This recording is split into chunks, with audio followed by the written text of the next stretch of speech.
Friends, हमारी life में बहुत ज़्यादा इम्पॉर्टेंट है कि हम चीज़ों को समझें। और मैं ये अपने वीडियोस में कहती भी आई हूँ कि once you understand you never have to learn. और यही मैसेज, यही थीम थ्री इडियट्स मूवी का भी था, जिसमें आप बहुत ज़्यादा प्रेरित होते हैं, बहुत ज़्यादा आपको अभिप्रेरणा मिलती है। किस बात से? कि किसी भी चीज़ को अगर एक बार समझ लिया जाए तो उसे कभी भी जीवन में फिर याद नहीं करना पड़ता। तो हमारे इन वीडियोस का लक्ष्य भी यही है कि हम आपको इस तरह से समझाएं कि आपको जीवन में कभी भी याद करने की नौबत ना आए, और अगर याद करना भी हो तो वो इतना इंटरेस्टिंग तरीका हो जो आपको मजबूर कर दे याद करने के लिए, आपकी इच्छा हो, खुद की स्वतः अभिप्रेरणा हो, जिससे आप उन चीज़ों को याद करें। तो ऐसा कब होगा?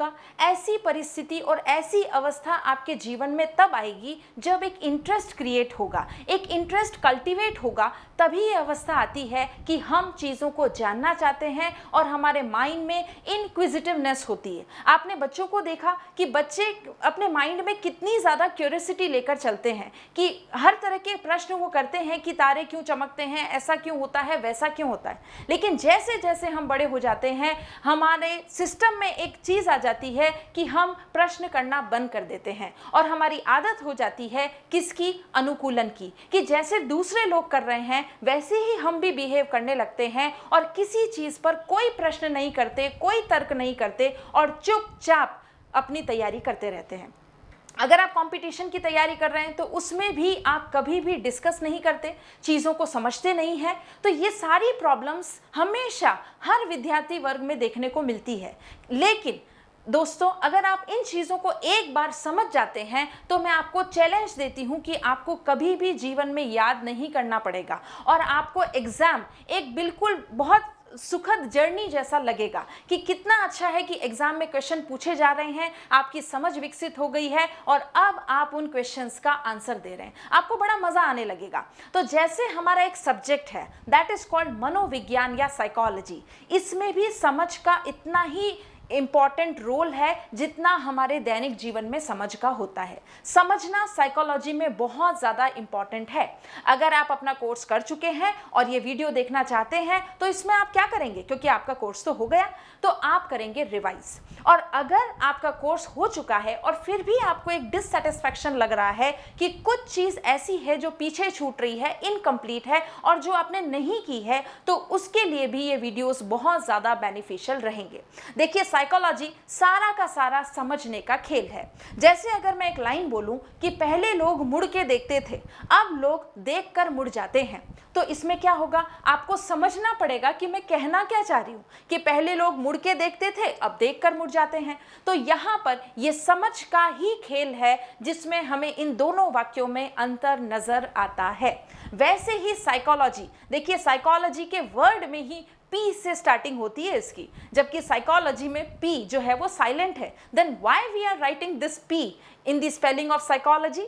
तो ये चीज़ें आपको समझनी है। तो यहाँ पर साइकोलॉजी में इतना ज़्यादा केओस एनवायरनमेंट है और वो केओटिक एनवायरनमेंट बिल्कुल क्रिस्टल क्लियर हो जाता है कब? जब हम चीज़ों को समझ लेते हैं। तो साइकोलॉजी की चीज़ों में अगर आपको तैयारी हो चुकी है आपकी और आपको ऐसा लगता है कि आप क्वेश्चंस के आंसर देने की स्थिति में हैं, तो हम कुछ क्वेश्चन डिस्कस कर लेते हैं पहले, और उन क्वेश्चंस डिस्कशन में आपको खुद ये मूल्यांकन करना है कि ये क्वेश्चंस आपको कितने आ रहे हैं। अगर आपसे पूछा जाए what is the full form of ZPD in psychology, या फिर इसके प्रतिपादक कौन थे, इसके जनक कौन थे, ये टर्म किसने दिया, इसका मतलब क्या होता है, या what do you mean by ADHD, या फिर आपसे पूछा जाए कि वाइगोत्स्की के सिद्धांत की आलोचना किस आधार पर की गई। अरे भाई, वाइगोत्स्की के सिद्धांत की आलोचना किस आधार पर की गई, ये आधार तो हम बाद में बताएंगे, पर पहले ये तो पता हो कि वाइगोत्स्की का सिद्धांत है क्या। या फिर अगर आपसे ये पूछ लिया जाए, जो कि हमारा वेरी फर्स्ट टॉपिक है, विकास एवं वृद्धि, तो ये जो विकास और वृद्धि है, इससे रिलेटेड आपसे क्या पूछा जा रहा है कि development and growth. Okay, there are two terms, that is development and growth. अब ये विकास और वृद्धि जो है, ये एक दूसरे का एडिशन है, योगफल है या गुणनफल है।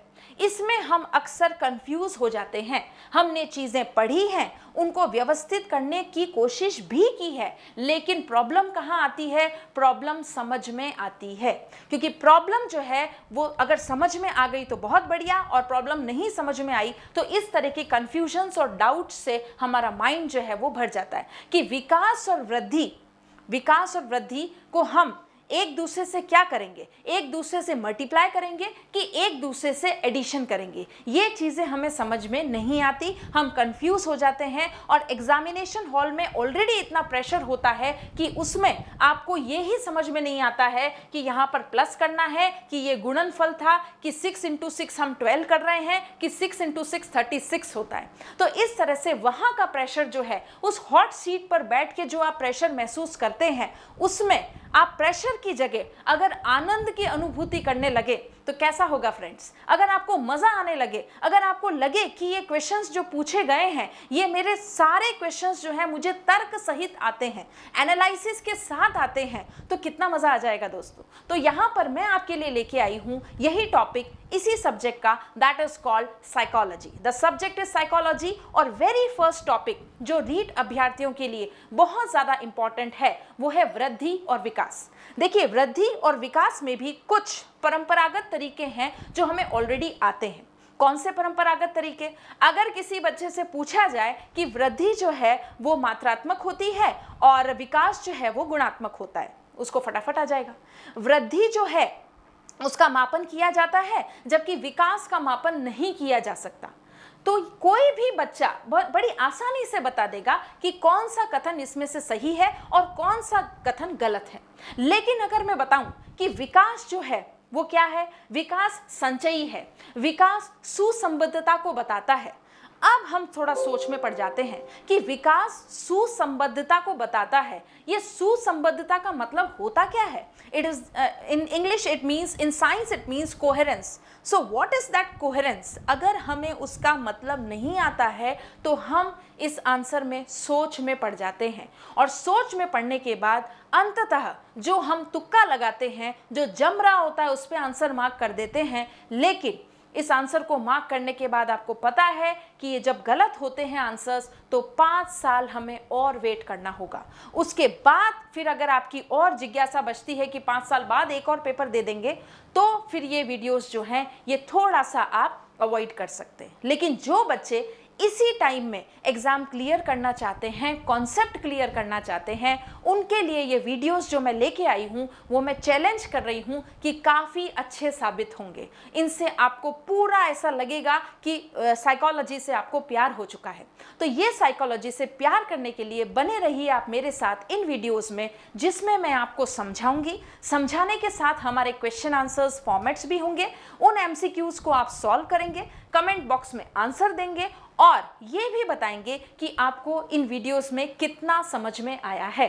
तो चलिए दोस्तों, चलते हैं आगे और देखते हैं कि वृद्धि और विकास में मैं आपको कौन कौन से ऐसे आयाम बताने वाली हूं जहां पर हम अक्सर कठिनाई महसूस करते हैं। अक्सर हमारे माइंड में डाउट्स और कंफ्यूजन्स क्रिएट होते हैं, क्योंकि देखिए कभी भी डाउट्स और कंफ्यूजन्स जो हैं 4 ऑप्शन में नहीं होते, हमेशा 2 ही ऑप्शन में होते हैं कि फर्स्ट होगा कि सेकंड, थर्ड होगा कि फोर्थ। बाकी 2 ऑप्शन तो हम अगर हमारी तैयारी नहीं भी हो तो भी हम निकाल लेते हैं, लेकिन जो 2 बाकी ऑप्शंस बचे हैं उसमें हमें बड़ी परेशानी होती है।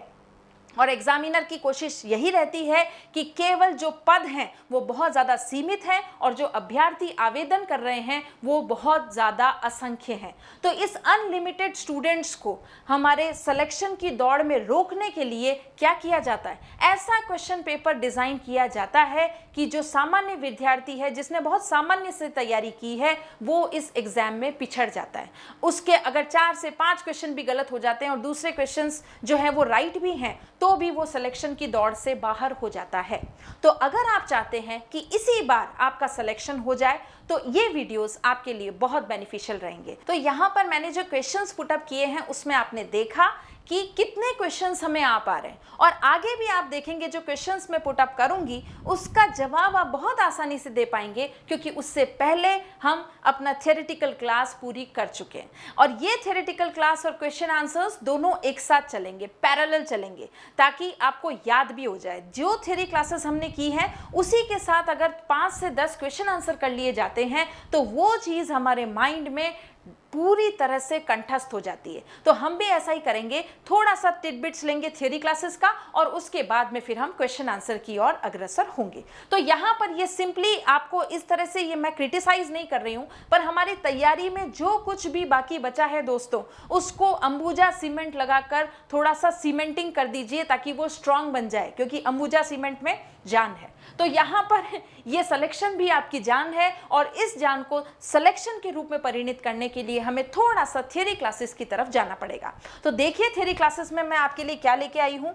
तो वेरी फर्स्ट टॉपिक, जैसा कि मैं डिस्कस कर चुकी हूँ कि वृद्धि और विकास, बाल विकास ले लीजिए। तो ये वेरी फर्स्ट यूनिट हमारी कोर्स में आती है, सिलेबस में आती है, जिसका नाम है वृद्धि और विकास। तो मैं यहाँ पर लिखती हूँ वृद्धि और, तो देखिए जो हमारा वेरी फर्स्ट टॉपिक है उसका नाम है बाल विकास। और बाल विकास में बिल्कुल टॉपिक का जो हेडिंग दिखाई देती है उस हेडिंग में लिखा है वृद्धि एवं विकास। और मैं ये मानती हूँ कि वृद्धि और विकास में आपको काफ़ी चीज़ें ऑलरेडी आ चुकी हैं। अब आपको करना क्या है कि इनको सिंक्रोनाइज करना है, और ये सिंक्रोनाइज में ये पॉइंट्स आपके बहुत काम आएंगे। देखिए वृद्धि और विकास जब हम पढ़ते हैं तो बिल्कुल भी नॉर्मल चीज़ें जो हम ऑलरेडी जानते हैं उस पे मैं बिल्कुल भी प्रकाश नहीं डालूंगी। मैं प्रकाश डालूंगी किस पे? आपके समझने के स्तर पर। अगर वृद्धि और विकास को मैं आपको डिफाइन करने को कहूं तो आप क्या कहेंगे? तो आप शुरू हो जाएंगे अपने जो भी आपने बुकिश लैंग्वेज जो लर्न कर रखी है उससे स्टार्ट हो जाएंगे। लेकिन हमें उससे स्टार्ट नहीं होना है। सिर्फ वृद्धि और विकास अगर आपको करना है तो आपको एक डायग्राम याद रखना है। वो डायग्राम क्या है? वो डायग्राम कुछ इस तरह का है, ठीक है। ये डायग्राम जो इस तरह का है, इसमें हम रीजनिंग में अक्सर ये करते हैं कि सभी गधे घोड़े हैं और सभी घोड़े गधे हैं। इस तरह की कुछ रीजनिंग वाले जो सम्स हैं वो हम सॉल्व करते हैं। और इसी तरह की चीज़ हम पॉलिटी में भी देखते हैं। पॉलिटी में हमें बताया जाता है क्या? 2 टर्म्स आप पढ़ते हैं पॉलिटी में। कौन से टर्म्स? एक टर्म है मंत्री परिषद, और दूसरी टर्म क्या है? दूसरी टर्म है मंत्रिमंडल, ठीक है। मैंने रेड कलर लिया है तो आपको विजिबल होगा ये इजीली, जहां तक मैं समझती हूं।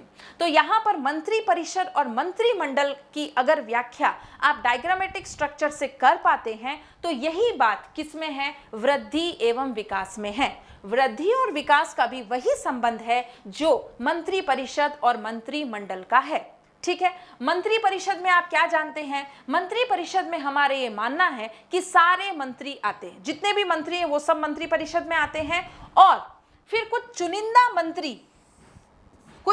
मंत्री किस में आएंगे? मंत्रिमंडल में आते हैं। कैबिनेट मिनिस्टर्स, जिसका अपना कैबिन होता है, जो स्वतंत्र निर्णय लेते हैं, जो ऑटोनॉमस बॉडीज होते हैं, ये सब अलग बात हो गई। लेकिन यहाँ पर हम साइकोलॉजी में सिर्फ इसका सहारा इसलिए ले रहे हैं क्योंकि हमें वृद्धि और विकास समझ में आए। तो यहाँ पर वृद्धि और विकास समझने के लिए मैं आपको पॉलिटी की तरफ ले चलती हूँ, और उसमें मंत्री परिषद और मंत्रिमंडल आपने बखूबी, बहुत सारे बच्चों ने, सब ने इनफैक्ट पढ़ा ही है। तो मंत्री परिषद क्या होते हैं? सारे के सारे मंत्रियों की गणना मंत्री परिषद में की जाती है, काउंसिल ऑफ मिनिस्टर्स। लेकिन मंत्रिमंडल क्या होता है? Cabinet ministers. और कैबिनेट मिनिस्टर्स कौन होते हैं, कहां से आते हैं? वो इसी में से कुछ चुनिंदा मंत्री होते हैं, वो मंत्रिमंडल में आते हैं। ये बात आपको समझ में आई? उसी तरह की बात हमें यहाँ पर ट्रांसफर करनी है। यही कॉन्सेप्ट हमें यहाँ पर भी अप्लाई करना है कि वृद्धि और विकास क्या है। तो ये बड़ा गोला तो हो जाएगा आपका विकास, और इसमें ये जो छोटा सर्कल है ये हो जाएगा आपका वृद्धि। तो अब इस डायग्राम से क्या बहुत सारी बातें, बहुत सारे फैक्ट्स कवर अप नहीं हो रहे कि वृद्धि जो है वो विकास का पार्ट है? बिल्कुल है। यहाँ पर विकास जो है वो संचयी है। संचयी यानी कि पूरा होलसम, पूरा का पूरा अगर आप ये कैडर ले लेंगे तो ये विकास में आएगा। लेकिन वृद्धि पूरा समूचा जो रूप है वो वृद्धि में प्रदर्शित होता है क्या? नहीं होता है। तो उसी तरह से जैसे मंत्रिमंडल किसका भाग है? मंत्री परिषद का भाग है। उसी तरह से यहाँ पर वृद्धि जो है वो किसका भाग है? विकास का भाग है। बाकी हमें पता है कि वृद्धि मात्रात्मक होती है, विकास जो है वो गुणात्मक होता है, वृद्धि जो है वो मापन की जा सकती है, विकास जो है वो केवल असेसमेंट किया जाता है, इसका मापन नहीं किया जा सकता। ये सारी चीज़ें आपको आती हैं, बच्चा जानता है इजीली कि इसके आंसर्स राइट हैं, ये कथन की गलत है, ठीक है। लेकिन हम कुछ एक्सक्लूसिव पढ़ रहे हैं, तो एक्सक्लूसिव में आपको डिफरेंस में केवल मंत्री परिषद और मंत्रिमंडल का कॉन्सेप्ट कहां पर अप्लाई करना है, वृद्धि और विकास में अप्लाई करना है। तो ये वृद्धि और विकास का एक पॉइंट हम कंप्लीट कर लेते हैं। अब चलते हैं हम आगे की। अब विकास में एक दूसरा पॉइंट अगर आपको पेपर में लिखा हुआ मिल जाए कि विकास में सभी परिवर्तन, विकास में सभी परिवर्तन, all the changes in development, विकास में सभी परिवर्तन विकास में सभी परिवर्तन एक गति से नहीं होते,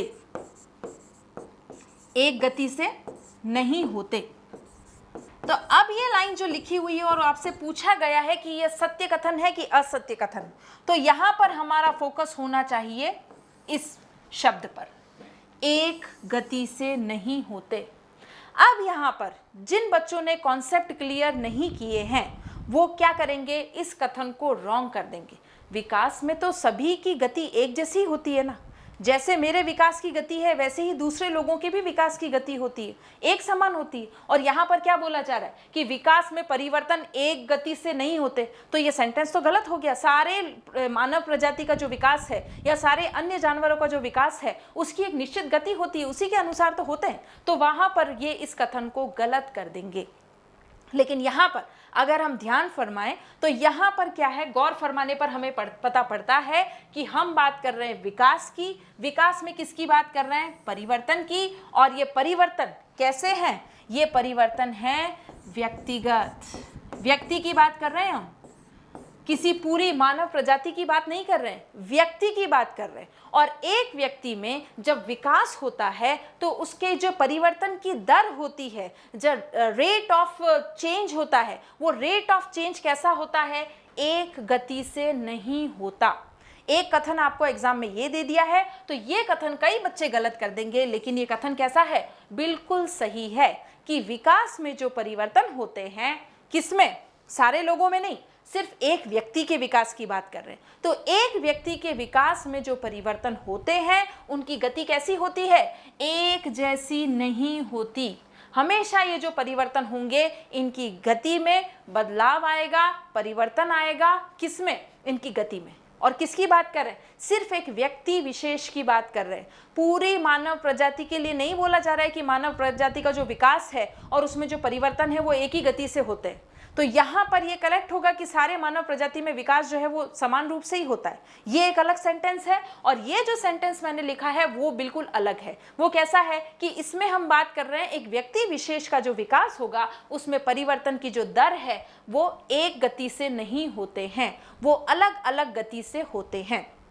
तो कैसे होते हैं, तो ये जो परिवर्तन की दर है, अब दूसरा कथन लिखा हुआ आएगा आपके पास कि ये जो परिवर्तन है उन परिवर्तन में हम किसकी बात कर रहे हैं, प्रारंभिक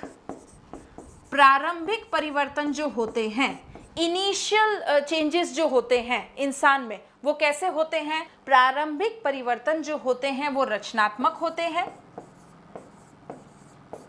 एवं अंतिम अवस्था वाले परिवर्तन, अंतिम अवस्था यानी कि वृद्धावस्था, अंतिम अवस्था में होने वाले परिवर्तन, अंतिम अवस्था में होने वाले परिवर्तन विनाशात्मक होते हैं। अंतिम अवस्था में होने वाले परिवर्तन विनाशात्मक होते हैं। शुरू में तो ये रचनात्मक होते हैं और लास्ट में विनाशात्मक होते हैं, यानी कि व्यक्ति राक्षस बन जाता है, पागल हो जाता है और उसका विवेक जो है वो पूर्ण रूप से खत्म हो जाता है। क्या मैं ऐसा कहना चाह रही हूँ, बिल्कुल भी नहीं। यहाँ पे मैं कहना चाह रही हूँ कि जिस विकास के अंदर जो परिवर्तन की बात की जा रही है उसमें क्या हो रहा है, उसमें पहले के जो परिवर्तन होते हैं, पहले के जो चेंजेस होते हैं वो कैसे होते हैं, वो होते हैं रचनात्मक, वो होते हैं पॉजिटिव। यानी कि बच्चे के दांत नहीं थे तो दांत आने शुरू हो जाएंगे, बाल उसके खराब थे तो धीरे धीरे बाल अच्छे हो जाएंगे, वो पहले उठ के बैठ नहीं पाता था लेकिन विकास हो रहा है, धीरे धीरे परिवर्तन हो रहे हैं, अब वो बैठना सीख गया, चलना सीख गया, घुटने के बल चलना सीख गया। तो यहाँ पर ये क्या हो रहे हैं, ये सारे जो प्रारंभिक परिवर्तन हैं ये कैसे हैं, रचनात्मक हैं। लेकिन बुढ़ापे के परिवर्तन कैसे होते हैं, सारे के सारे विनाशात्मक होते हैं। इसमें क्या होगा, तो इसमें यहाँ पर आपके सारा हेयर फॉल प्रॉब्लम हो जाएगी, आपके जो दांत है वो गिर चुके हैं, आपने डेंचर लगा रखा है, आपको आंखों से दिख नहीं रहा है, आपसे ढंग से चला नहीं जा रहा है। तो ये सब कैसे हुए, ये सारे परिवर्तन हुए विनाशात्मक। ठीक है, तो यहाँ पर हम कहते हैं ना, जिस किसी की भी बर्थडे आती है तो सेलिब्रेट क्यों करते हो भाई, क्योंकि यहाँ पर आपकी जिंदगी का 1 साल कम हो गया है, अब आप विनाश की तरफ जा रहे हैं, मृत्यु की ओर अग्रसर हो रहे हैं। तो यहाँ पर बाद अवस्था के जो परिवर्तन हैं वो सारे विनाशात्मक होते हैं, जबकि प्रारंभिक परिवर्तन जो हैं वो सारे रचनात्मक होते हैं। Means adding up to the development and next is the deducting from the development। यहाँ पर सारे के सारे पॉइंट्स जो है वो माइनस होते जा रहे हैं और शुरू में सारे पॉइंट्स जो थे वो प्लस होते जा रहे हैं। धीरे धीरे मनुष्य का विकास हो रहा है तो प्लस हो रहे हैं, तो उसको रचनात्मक कहेंगे, और जब ये विनाश की तरफ अग्रसर हो रहे हैं तो उसको विनाशात्मक कहेंगे। तो ये 2 कथन आपको दे दिए और उस 2 कथन में आपको असत्य कथन छांटना है। तो आप क्या करेंगे, तो यहाँ पर सेकेंड वाला कथन तो फिर भी आपको समझ में आ जाएगी कि प्रारंभिक परिवर्तन ठीक है रचनात्मक है और ये जो अंतिम अवस्था वाले विनाशात्मक है। लेकिन इस पॉइंट में हमें थोड़ा कंफ्यूजन होता है कि विकास में सभी परिवर्तन जो होते हैं वो एक गति से नहीं होते। ये कैसा हो सकता है, एक ही गति से तो होते, लेकिन यहाँ पर ये बिल्कुल एब्सोल्युटली करेक्ट स्टेटमेंट है, क्योंकि बात किसकी हो रही है, व्यक्ति विशेष की बात हो रही है। और जब व्यक्ति विशेष की बात होगी तो ये कथन बिल्कुल सही है कि जो भी चेंजेस आ रहे हैं वो एक गति से नहीं होते हैं, उनकी स्पीड जो है उसमें वेरिएशन आता रहता है, अंतर आता है। और ये अंतर कैसे आएगा, तो साइकोलॉजी के वीडियोस की थियोरी क्लासेस में हम यही पढ़ रहे हैं कि कैसा कैसा कौन से मनोवैज्ञानिक ने क्या क्या विश्लेषण दिया इस परिवर्तन पर, विकास से संबंधित क्या क्या सिद्धांत हैं जो हमें समझने हैं। लेकिन अभी फिलहाल यहाँ पर आपको क्या करना है, यहाँ पर फिलहाल आपको सिर्फ और सिर्फ ये 2 कथन जो हैं ये समझ में आ जाने चाहिए। नेक्स्ट हम आगे बढ़ते हैं कि विकास से रिलेटेड आपको और कौन सा पॉइंट ध्यान में होना चाहिए। तो विकास से संबंधित आपको पॉइंट याद में होना चाहिए, वो है प्रगतिशील। विकास हमेशा प्रगतिशील होता है। कैसे, जैसे एक अवस्था से जब आप दूसरी अवस्था में संचरण करते हैं, when from one stage the person is developing and transferring to the another stage, तो ये एक अवस्था से जब दूसरी अवस्था में जाते हैं तो इस तरह का विकास कैसा होता है, ये हमेशा प्रगतिशील होता है। तो यहाँ पर प्रगतिशील की जगह मैं अग्रसर भी तो कर सकती थी, आगे आने वाला आरोही क्रम भी तो कर सकती थी। प्रगति शब्द ही क्यों लिखा है, प्रगति मतलब पहले की जो अवस्था है और आगे आने वाली जो अवस्था है उसमें क्या हो रहा है, उसमें हो रहा है अपग्रेडेशन। ठीक है, क्या हो रहा है कि ये अवस्था जो थी ये सेकंड वाली अवस्था से क्या है, कम है, और सेकंड वाली अवस्था फर्स्ट वाली अवस्था से क्या है, ज्यादा है। तो हम ऐसे नहीं कह सकते कि जो बच्चा है उसका विकास हुआ और फिर वो बड़ा बना, अब बड़ा बनने के बाद वो वापस क्या बन रहा है, बच्चा बन रहा है। तो यहाँ पर विलियम शेक्सपियर ने तो कहा है 7 स्टेजेस में कि जो बुढ़ापा है ये सेकंड चाइल्डहुड ही है। लेकिन यहाँ पर हम साइकोलॉजी की बात कर रहे हैं और उसमें एक अवस्था के बाद जब दूसरी अवस्था आती है तो वो कैसी होती है, वो प्रगति की अवस्था होती है, अपग्रेडेशन की अवस्था होती है, जिसको हम साइंस में कहते हैं इवोल्यूशन। तो यहाँ पर जो व्यक्ति का विकास हो रहा है वो कैसा विकास होता है, प्रगति के हिसाब से होता है, यानी कि पहली अवस्था से अपग्रेड करके, मैं यहाँ पर वर्ड भी लिख देती हूँ, अपग्रेडेशन। ठीक है, तो अपग्रेड हो रहे हैं आप दूसरी अवस्था में। तो पहले क्या हुआ करता था, जैसे किशोर अवस्था की हम बात कर लें तो किशोर अवस्था में हमें क्या होता था, हमारा सांवेगिक जो स्तर था वो बहुत ज़्यादा अस्थिर होता था, हमें बात बात पर गुस्सा आता था, हम अपने आप को सही मानते थे और दूसरों को गलत मानते थे। लेकिन जैसे ही इस किशोर अवस्था को क्रॉस करके हम प्रौढ़ावस्था में आएंगे तो हमारी समझ बहुत ज़्यादा विकसित हो जाएगी, हमें जीवन जीने का फलसफा पता चल जाएगा। तो क्या हुआ, ये अपग्रेडेशन नहीं हुआ क्या कि किशोर अवस्था में आप गुस्सैल प्रवृत्ति के थे और प्रौढ़ावस्था में आकर आप में बहुत समझ विकसित हो गई है। तो ये ही क्या है, विकास की प्रगति है। तो जो भी विकास होगा वो हमेशा कैसा होता है, प्रगतिशील होता है। इसी में हम एक सब डिवीजन और देख रहे हैं, उस सब डिवीजन का नाम क्या है कि विकास रेखीय ना होकर कैसा होता है, विकास कभी भी लीनियर ना होकर कैसा होता है, वर्तुलाकार होता है। विकास हमेशा रेखीय ना होकर वर्तुलाकार होता है। इंग्लिश में भी लिख देती हूं इसका सेक्शन में, रेखीय को हम कहते हैं लीनियर और वर्तुलाकार को हम कहते हैं वर्टिकल। तो इसके लिए आपने बुक में डायग्राम्स भी देखे होंगे। तो डायग्राम्स में आपने कैसा, सॉरी इसको हम लिख देंगे स्पाइरल। वर्टिकल तो लंबवत होता है, वर्तुलाकार को हम लिखेंगे स्पाइरल। तो ये पॉइंट प्रगति से संबंधित जब हम विकास की बात कर रहे हैं तो उसमें हमें ये पॉइंट भी आना चाहिए कि विकास कैसा है, विकास हमेशा रेखीय न होकर वर्तालुकार होता है। रेखीय मतलब तो लीनियर और वर्ताकुलर मतलब स्पाइरल। तो ये स्पाइरल कैसे होगा, इस तरह से स्पाइरल, इस तरह से आपने बुक में फोटो बने हुए देखे होंगे इसके स्पाइरल। तो यहाँ से जो स्टार्टिंग पॉइंट है वो इसमें इस तरह से स्पाइरल जो हो रहा है, ये बैक वाला जो पोर्शन है, ये बैक वाला पोर्शन, और ये कैसा पोर्शन है, ये आगे बढ़ रहा है, यहाँ पर ये आगे बढ़ रहा है और ये इसके बैक वाला पोर्शन है। तो ये जो बैक वाला पोर्शन है और ये जो आगे वाली स्थिति है ये कैसी होगी, हमेशा अपग्रेड होगी। पीछे वाले अवस्था से आगे आने वाली अवस्था हमेशा कैसी होगी, अधिक विकसित होगी, अधिक सुव्यवस्थित होगी, अधिक अपग्रेडेड होगी। तो वही चीज आपको इस फॉर्मूला में भी बताई जाती है कि विकास कभी भी इस तरह से लीनियर ना होकर कैसा होता है, स्पाइरल होता है। और स्पाइरल ही क्यों बताया है उसका भी मैं रीजन बता दूं, क्या पता कथन में आ जाए। तो स्पाइरल से मतलब है कि यहां से लेकर, इस तरह से मैं अलग कलर का यूज कर रही हूं, यहां से लेकर जब ये इस तरह से राउंड अप सर्कल करेगा तो इसमें क्या होगा कि इस राउंड अप सर्कल में आपको एक चीज दिखाई दे रही है कि ये जो पीछे वाली चीजें हैं उन सबको समेटता हुआ ये क्या कर रहा है, आगे बढ़ रहा है। ठीक है, तो जब आगे वाली अवस्था आएगी तो आप पुरानी चीजों से बहुत कुछ सीखे भी तो हैं, आपने अनुभव भी तो प्राप्त किया है। जितनी भी अवस्थाएं होगी उन सब का अनुभव आपने प्राप्त किया और उसके बाद आप आगे बढ़े, यानी कि प्रगति। तो कहते हैं ना कि बादाम खाने से अक्ल नहीं आती, ठोकर खाने से अक्ल आती है। तो इसे ही हम क्या कहते हैं, अनुभव।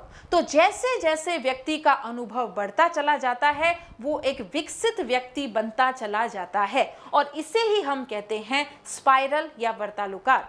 तो यहाँ पर विकास कभी भी रेखीय न होकर वर्तालुकार होता है। क्यों? क्योंकि यहाँ पर ये पीछे के सारे अनुभवों को समेटता हुआ, प्रगति करता हुआ आगे बढ़ता है। पीछे जो उसको अनुभव मिले हैं, पिछली अवस्था में उसके जो अनुभव रहे हैं, चाहे वो कड़वे अनुभव हों, चाहे कुछ सबक वाले अनुभव हों, जो भी हों, उन सब को समेटता हुआ वो आगे बढ़ता है। हम भी तो ऐसे ही करते हैं कि पिछले एग्जाम में अगर हमारा सिलेक्शन नहीं हुआ है तो हम क्या करते हैं, क्या कमी रह गई देखो और स्वीकार करो। ठीक है, तो ये वाला अभिषेक बच्चन ने और अमिताभ बच्चन ने भी ये लाइनिंग्स और हरिवंश राय बच्चन ने भी ये लाइनिंग्स कही हैं कि कोशिश करने वाले की हार नहीं होती। तो अब ये कोशिश करने वाले की जब हार नहीं होती और जीत होगी तो जीत कैसे होगी, जब हमारी पुरानी कमियों को हम गौर फरमाएंगे और पुरानी कमियों को देखकर फ्यूचर में कभी इन कमियों को, इन सारी गलतियों को वापस रिपीट नहीं करेंगे, तभी तो सक्सेस मिलेगी। उसी तरह से यहाँ पर स्पाइरल में पुराने जितने भी अनुभव हैं उन सब को क्या किया जाता है, एकीकृत किया जाता है, इंटीग्रेट किया जाता है। And when they are integrated that means we are moving towards the next stage, we are doing development. तभी विकास कहा जाएगा जब आप पुरानी, जिसको हम हिंदी में अगर आपको वर्ड आता हो समेकित या एकीकृत या इंग्लिश में इंटीग्रेटेड इसको बोलते हैं, तो ये सारे शब्द से भी आपका परिचय होना चाहिए। क्योंकि एग्जाम में चाहे वो एकीकृत दे दे, चाहे वो समेकित दे दे, चाहे वो इंटीग्रेटेड दे दे, आपको इसका मतलब समझ में आना चाहिए। तो whenever in different stages it is spiral, why? Because ये पुराने सारे अनुभवों को, चाहे वो खट्टे बीटे जो भी अनुभव हैं, उन सब अनुभवों को एकीकृत करके आगे बढ़ता है, इसीलिए इसे कहा गया है स्पाइरल डेवलपमेंट। तो ये पॉइंट आपको याद हो गए। वृद्धि और विकास से हमने शुरुआत की थी। अब मैं इसके सेकंड कथन पर आई हूं, दैट इज कि एक अवस्था से दूसरी अवस्था में जब जाते हैं तो ये विकास कैसा है, ये प्रगतिशील है। कभी भी इसका रिवर्स गियर नहीं होता है। ऐसा नहीं है कि कोई व्यक्ति जो है वो बूढ़ा था और बूढ़ा होके वो अचानक वापस अब क्या बन गया है, बच्चा बन गया है। तो ऐसा पॉसिबल नहीं है। इंग्लिश में तो इमेजिनेशन वर्ल्ड है, ऐसा पॉसिबल होता है, लेकिन साइकोलॉजी में कभी भी ऐसा नहीं होता कि ये रिवर्स चीजें हो जाए। पहले तो आपने कार चलाना सीख लिया, अब उसके बाद में आप क्या कर रहे हैं, अब उसके बाद में आप वॉल्वो चलाना सीख रहे हैं, टैक्सी या आपके ये मारुति वैन चलाना सीख रहे हैं। आपने वोलिनी चलाई हुई है, आपने बोलेरो चलाई हुई है, सारी गाड़ियां चलाने के बाद आप मारुति 800 कैसे चलाते हैं वो सीख रहे हैं। तो दैट इज कंप्लीटली हास्यास्पद। कैसे? क्योंकि एक बार कार चलाने के बाद आप उसका कोई भी मॉडल चलाएंगे थोड़ी परेशानी होगी, लेकिन कार चलाना आपको आता है, ये माइंड में होगा। तो इसी तरह से यहाँ पर भी विकास और वृद्धि में भी होता है कि विकास हमेशा कैसा होता है, प्रगतिशील होता है। ये पॉइंट आपको समझ में आया। अब नेक्स्ट पॉइंट की हम आगे बढ़ रहे हैं, और वो पॉइंट भी क्या है, पूरा समझने जैसा है कि विकास में होती है सुसंबद्धता। विकास में क्या होती है, जैसा कि मैंने अभी बोला था वीडियो के स्टार्टिंग में कि विकास में हमेशा सुसंबद्धता पाई जाती है। ठीक है, इसी को इंग्लिश में भी लिख लें, कोहेरेंस। ठीक है, coherence. Now what is that coherence? Coherence का मतलब आप क्या समझाएंगे? ठीक है, कोहेरेंस का मतलब हम क्या समझते हैं, विकास हमेशा जो है वो सुसंबद्ध होता है। तो बालक का विकास, सुसंबद्ध मतलब मैं यहाँ पर क्या समझाना चाहूंगी आपको कि जिस बालक का विकास कैसे हुआ है, जिस बालक का विकास शारीरिक, जिस बालक का शारीरिक एवं क्रियात्मक विकास हो चुका है, जिस बालक का शारीरिक एवं क्रियात्मक, ठीक है, ये दोनों विकास जिस बच्चे के कैसे होते हैं, शीघ्र होते हैं, उसका क्या, उस बच्चे का सामाजिक एवं सांवेगिक, यानी कि इमोशनल, ठीक है, सांवेगिक, जिस बच्चे का शारीरिक एवं क्रियात्मक विकास शीघ्र होता है, उसी बच्चे का सामाजिक और सांवेगिक विकास भी शीघ्र होता है। इसे ही कहते हैं सुसंबद्धता, यानी कि इंटीग्रिटी, यानी कि you can notice very easily, पूत के पांव पालने में ही दिख जाते हैं, ये मुहावरा हम हिंदी में कहते हैं। यानी कि जिस बच्चे का ये विकास, कौन सा, शारीरिक और क्रियात्मक विकास जल्दी होगा, तो उसी बच्चे का कौन सा विकास शीघ्र होगा, सामाजिक और सांवेगिक विकास भी बहुत जल्दी होगा। अब एक बच्चा जो बोलना सीख गया है, जो 2 या 3 साल या 1 वर्ष की अवस्था में ही बोलना सीख गया है, तो यहाँ पर ये जो बच्चा बोलना जल्दी सीखा है, तो क्या वो दूसरों के मनोभावों को जल्दी नहीं समझेगा?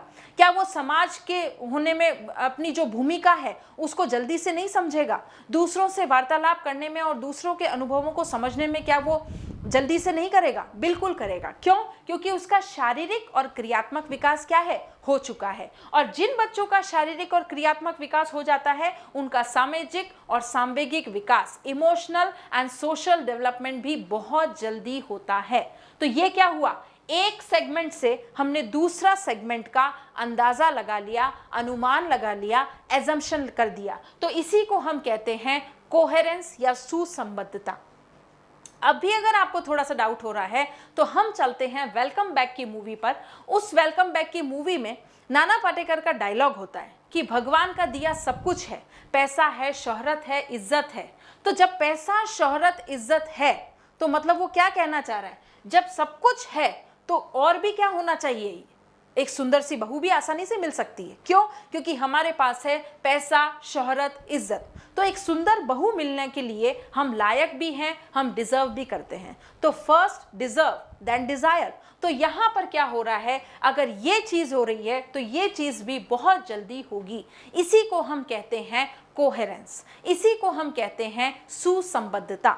ठीक है, आपको आ रहा है समझ में? सुसंबद्धता मतलब एक लेवल से दूसरे लेवल का अंदाजा लगा लेना, पता लगा लेना। तो भगवान का दिया सब कुछ है, ईश्वर का दिया सब कुछ है, पैसा, शोहरत, इज्जत, तो अब अच्छी बहू तो आनी ही चाहिए हमारे पास, क्योंकि हमारे पास ये सब कुछ है। First deserve then desire. तो उसी तरह से यहाँ पर अगर बच्चे का ये विकास हो चुका है तो ये विकास होने में भी ज्यादा देर नहीं लगती।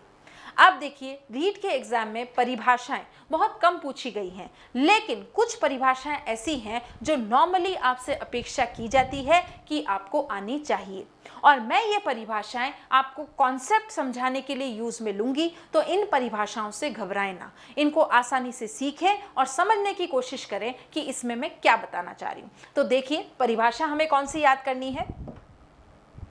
यहां पर एक इरिक्सन महोदय हैं, ठीक है,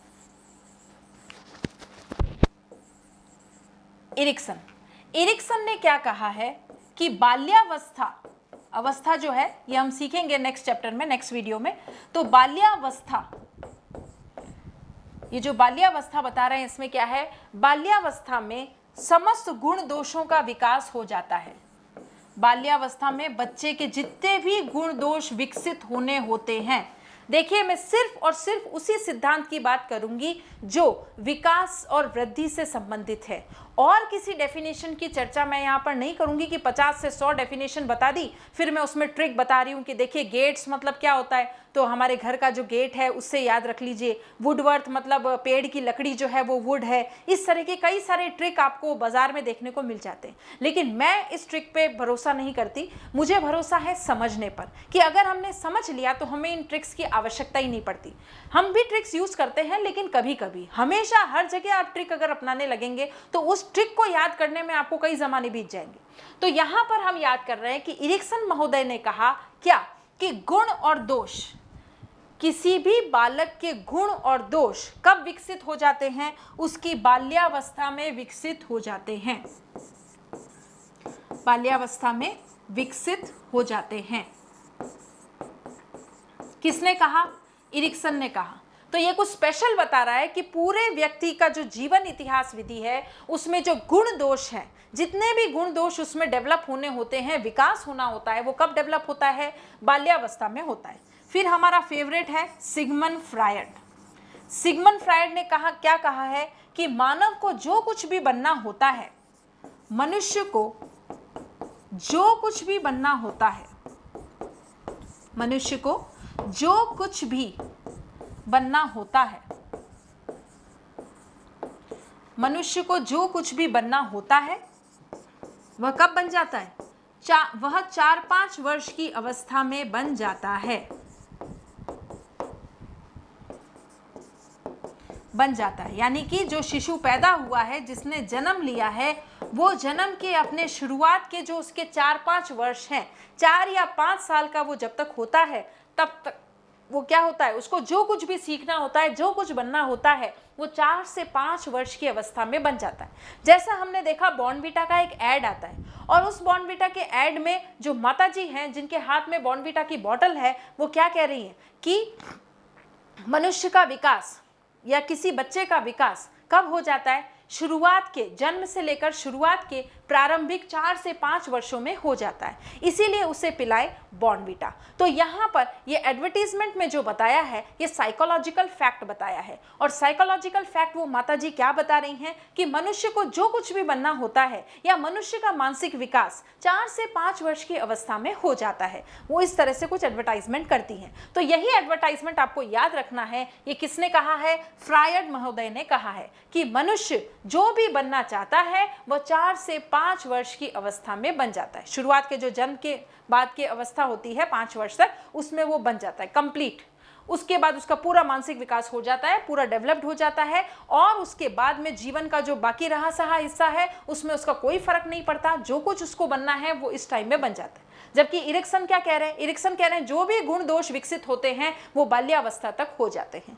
और नेक्स्ट देखें, आपको किस विद्वान की बात याद रखनी है, तो ये एग्जाम में पूछा भी गया था, हेविंगहर्स्ट।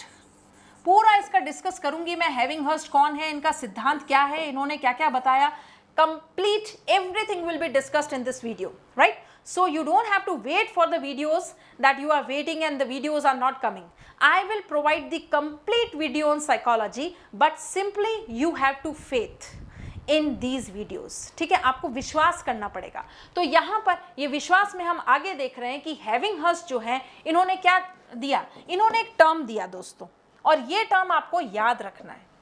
क्या टर्म दिया? He propounded the term that is called developmental task. Developmental task, या फिर इसको हिंदी में कहें हम इसी डेवलपमेंटल टास्क को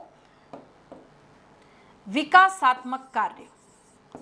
अब आपसे सीधा पूछ लें कि विकासात्मक कार्य टर्म किसने दिया? विकासात्मक कार्य, इस टर्म का प्रयोग किसने किया? सिगमंड फ्रायड, थॉर्नडाइक, इरिक्सन या हैविंगहर्स्ट? तो आपका आंसर होगा हैविंगहर्स्ट. और ये क्या है डेवलपमेंटल टास्क या विकासात्मक कार्य? देखिए यहाँ पर भी हमारे टॉपिक का नाम ही आ रहा है, विकासात्मक कार्य. मैं जो भी पढ़ाऊंगी इस टॉपिक में वो क्या पढ़ाऊंगी? विकास से संबंधित ही पढ़ाऊंगी, और कोई दूसरा फैक्टर मैं आपके सामने नहीं लाऊंगी जिससे आपके माइंड में फिर से कंफ्यूजन हो जाए. ये पूरा का पूरा जो थेपला है वो किससे रिलेटेड है? पूरा हमारा वीडियो जो है किससे रिलेटेड है? विकास वाले टॉपिक से रिलेटेड है. इसमें क्या क्या प्रश्न बन सकते हैं वो चुन चुन के आसाम के बागान से मैं आपके लिए लाई हूं. तो ये फैक्ट्स आपको याद होने ही चाहिए कि हैविंगहर्स्ट ने एक टर्म दिया that is called developmental task, that is called विकासात्मक कार्य. क्या होता है ये विकासात्मक कार्य? देखते हैं. तो विकासात्मक कार्य में हमें ये जानना होगा कि बच्चे से, बालक से, ठीक है, बालक से उसकी अवस्था के अनुसार, उसकी स्टेज के अनुसार समाज में या सामाजिक प्रत्याशाएं होती हैं. बालक की अवस्था के अनुसार कुछ सामाजिक प्रत्याशाएं होती हैं. इसी को हमने कहा डेवलपमेंटल टास्क, इसी को हमने कहा विकासात्मक कार्य. क्या होता है ये सामाजिक प्रत्याशाएं? फिर से फंस गए. तो यहाँ पर हर बालक से समाज में कुछ प्रत्याशाएं, कुछ आशाएं की जाती है. जैसे बालक का जब विकास हो रहा है तो हम सोचते हैं 3-4 साल के बालक को टॉयलेट मैनर्स तो होने चाहिए.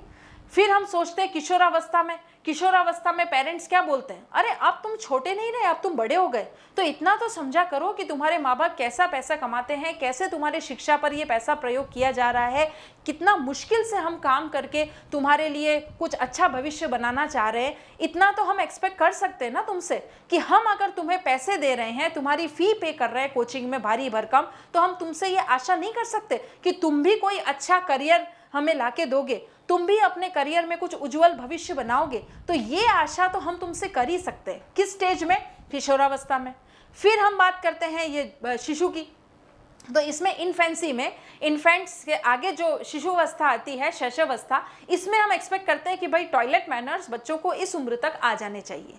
तो ये जो हर अवस्था की जो एक्सपेक्टेशंस है समाज की, सोसाइटी की जो एक्सपेक्टेशन एक व्यक्ति से होती है, वो एक्सपेक्टेशन किसके अकॉर्डिंग होती है? इस अवस्था के अकॉर्डिंग, इस स्टेज के अकॉर्डिंग, कि इस स्टेज में बच्चे को ये कर लेना चाहिए. किशोरावस्था तक बच्चे को ये काम कर लेना चाहिए, तभी वो समाज में अच्छा माना जाएगा. तो समाज को उस व्यक्ति से कुछ क्या है? आशाएं हैं, और उसी को हम कहते हैं प्रत्याशाएं या एक्सपेक्टेशंस. तो यहाँ पर समाज एक्सपेक्ट करता है कि ये व्यक्ति इस अवस्था में कम से कम ये कार्य तो कर ही लेगा, या उसे ये कार्य कर ही लेना चाहिए. इसे हम क्या कहते हैं? सामाजिक प्रत्याशाएं कहते हैं.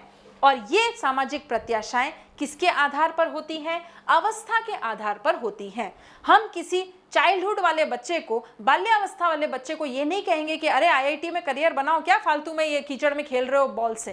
तो इस तरह से हम उससे नहीं कह सकते. हम उससे कहेंगे, उस वाली स्टेज के लिए हम कहेंगे कि अरे बाल्यावस्था में बेटा बच्चे जो है वो अपने पेरेंट्स की बात मानते हैं. आपके पेरेंट्स का कहना मानो. आपके पेरेंट्स कह रहे हैं पढ़ाई करो तो पढ़ाई करो, टीवी के टाइम टीवी देखो, खाने के टाइम खाना खाओ, तो गाना भी है इसके लिए, टाइम ते रोटी खा टाइम ते गल खर। तो यहाँ पर भी ये बात अप्लाई होती है कि ये जो टाइम है वो कौन सा टाइम है, अवस्था वाला टाइम है। तो जो बालक की जैसी अवस्था होगी समाज उससे कोई एक्सपेक्टेशन रखता है और इसी एक्सपेक्टेशन को कहा जाता है विकासात्मक कार्य, इसी को कहा जाता है डेवलपमेंटल टास्क। जो टर्म किसने दिया है, हमारे हैविंगहर्स्ट महोदय ने दिया है। हैविंगहर्स्ट propounded that there is a developmental task in each and every stage a person or a people or a kind of kid is expected to do some work in the society and that some expectation is called developmental task। तो यहाँ तक आपको बात समझ में आई। हमने सारी विकास की बात की है, इससे आगे मैं और विकास की बात करूंगी तो वो है हमारे कौन महोदय, हिलगार्ड।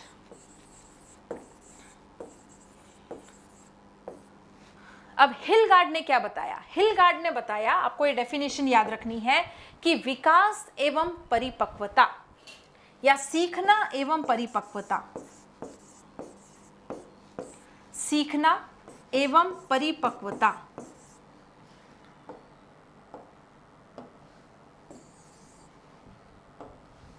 सीखना एवं परिपक्वता, सीखना एवं परिपक्वता क्या है। यहां पर ये मैं गुणनफल अभी डिलीट कर देती हूं, इसको मैं केवल सीखना एवं ही कर देती हूं, बाद में मैं ये गुणनफल का कॉन्सेप्ट जो है वो आपको बताऊंगी। सीखना एवं परिपक्वता क्या है, वैवाहिक दंपति हैं। ये क्या है, वैवाहिक दंपति हैं। और वैवाहिक दंपति क्या होते हैं, हमेशा एक दूसरे के पूरक होते हैं, जिसको हम जैसे वाइफ को हम कहते हैं अर्धांगिनी, ठीक है। तो अर्धांगिनी मतलब क्या हुआ, वो एक दूसरे के पूरक हुए, ठीक है। तो इस पूरक में हम क्या बता रहे हैं कि सीखना और परिपक्वता भी क्या है, एक वैवाहिक दंपति हैं। वैवाहिक दंपति कैसे, जैसे इसमें आप एग्जाम्पल लें कि इन्होंने क्या बताना चाह रहे हैं इस हिसाब से वैवाहिक दंपति से। तो यहाँ पर जैसे मैंने मोगली का एग्जाम्पल लिया, ठीक है। मोगली आप सभी जानते हैं, एक जंगल में एक बच्चा होता है जो इंसानी बच्चा होता है, लेकिन उसका जो परिवेश होता है वो जानवरों से घिरा रहता है। कभी उसने और किसी मनुष्य को नहीं देखा है, तो वह कैसा बिहेव करता है, वो मनुष्य होते हुए भी जानवरों जैसे ही बिहेव करता है। तो अब इस मोगली का क्या हुआ है, इस मोगली का मांसपेशी डेवलपमेंट, उंगलियों का जो मांसपेशी जो डेवलपमेंट है वो हो चुका है क्या, वो बिल्कुल हो चुका है। मोगली के हाथ पैर, उंगलियां, सिर, नाक, आंख, कान, चेहरा सब विकसित हो चुका है और उसी में इसका मांसपेशी मस्कुलर डेवलपमेंट भी हो चुका है। लेकिन मस्कुलर डेवलपमेंट होने के बावजूद अगर मैं उससे कहती हूं कि मोगली जरा इन पेपर्स पे साइन करना, तो क्या वो साइन कर सकता है, क्या वो अपने सिग्नेचर कर सकता है, बिल्कुल नहीं कर सकता। क्यों, क्योंकि परिपक्वता तो आ गई है लेकिन सीखना नहीं आया है। उसी तरह से अगर आप किसी छोटे बच्चे को अगर बोलें कि भाई चलो पेंसिल पकड़ो और लिखना शुरू करो, 1 साल का बच्चा है उसको पेंसिल पकड़ा रहे हैं और कुछ लिखा रहे हैं, तो क्या वो इस लिखने के लिए परिपक्व है, बिल्कुल नहीं। तो वैसे ही मोगली, यहाँ पर मोगली का तो मांसपेशीय डेवलपमेंट भी हो चुका है, लेकिन क्या वो अब सीखने के लिए है, वो सीख सकता है, परिपक्व तो हो गया लेकिन सीख सकता है, बिल्कुल नहीं सीख सकता। क्यों, क्योंकि उसका परिवेश कैसा है, जानवरों से घिरा हुआ है। वो मोगली जो है वो बघीरा और दूसरे जानवरों से बातचीत करता है, बंदरों से, और लेकिन उसका मनुष्य प्रजाति से कोई लेना देना नहीं है। तो अब क्या वो लिखना सीख पाएगा पेंसिल पकड़ के, बिल्कुल पॉसिबल नहीं। मांसपेशीय विकास हो गया लेकिन सीखना पॉसिबल नहीं होगा। तो जब तक आपकी परिपक्वता नहीं होगी तब तक आप सीख नहीं पाएंगे। और आप सीखना चाहते हैं लेकिन आप में परिपक्वता नहीं है तो भी नहीं सीख पाएंगे। जैसे कि एक छोटा बच्चा, छोटे बच्चे को आप सिखाने की कोशिश करेंगे लेकिन उसमें परिपक्वता नहीं आई है, तो क्या वो सीख पाएगा, नहीं सीख पाएगा। जैसा कि आजकल हम करते हैं ना, माँ बाप दोनों जॉब में हैं, तो बच्चे को 2-2.5 साल की उम्र में ही आप स्कूल में डाल देंगे, क्रैच में डाल देंगे। तो यहाँ पर क्या वो इतना परिपक्व है कि वो अभी से पढ़ना स्टार्ट कर देगा? जबकि गाँव में और पुराने ज़माने में क्या होता था, 5 साल का बच्चा जो है वो स्कूल जाना शुरू करता था, और अभी 2 साल के बच्चे को ही आप स्कूल में डाल रहे हैं। तो क्या वो सीख सकता है? बिल्कुल नहीं सीख सकता। क्यों? क्योंकि वो परिपक्व नहीं है। अगर परिपक्व है तो भी नहीं सीख सकता, और सीखना चाहता है लेकिन परिपक्व नहीं है तो भी नहीं सीख सकता। ऐसा क्यों? क्योंकि ये दोनों क्या हैं? वैवाहिक दंपति हैं। ये दोनों क्या है? एक दूसरे के पूरक हैं। कैसे हैं? पूरक हैं। यहां पर अगर आप सीखना चाहते हैं तो आप में परिपक्वता होनी चाहिए। अगर आप में परिपक्वता है तो ही आप सीख सकते हैं। तो ये क्या हुए? एक दूसरे के पूरक हुए। और जब ये एक दूसरे के सप्लीमेंट्री होंगे तो इन दोनों की जब अंतर क्रिया होगी तभी तो आप इसको बिल्कुल फुल फ्लैश्ड इक्वेशन, समीकरण मान सकते हैं। आप सीखना चाहते हैं और बिल्कुल परिपक्व हैं तो यहाँ पर ये सब चीज़ पॉसिबल हो पाएगी? बिल्कुल पॉसिबल हो पाएगी। लेकिन आप परिपक्व ही नहीं है, 2 साल के हैं और आपको स्कूल में डाल दिया जाता है तो आप क्या सीख पाएंगे? सीखने में बहुत मुश्किल होगी। या फिर कुछ बच्चों को क्लास में जंप करा दिया जाता है कि ये बहुत टैलेंटेड है तो 6th क्लास से इनको 10th क्लास में ट्रांसफर कर दिया गया, जंप करा दिया गया। तो अब वो 10th क्लास के लिए क्या परिपक्व है? नहीं है। तो अब वो क्या सीख पाएंगे? बिल्कुल नहीं सीख पाएंगे। उनका करियर जो है वो चौपट हो जाएगा। क्यों? क्योंकि वो परिपक्व ही नहीं थे और उनको 6 से सीधे 10th क्लास में डाल दिया। तो इस वजह से परिपक्वता और सीखना क्या है? एक वैवाहिक दंपति की तरह कार्य करते हैं, एक दूसरे के सप्लीमेंट्री हैं, एक दूसरे के पूरक हैं। अगर ये नहीं तो मैं नहीं।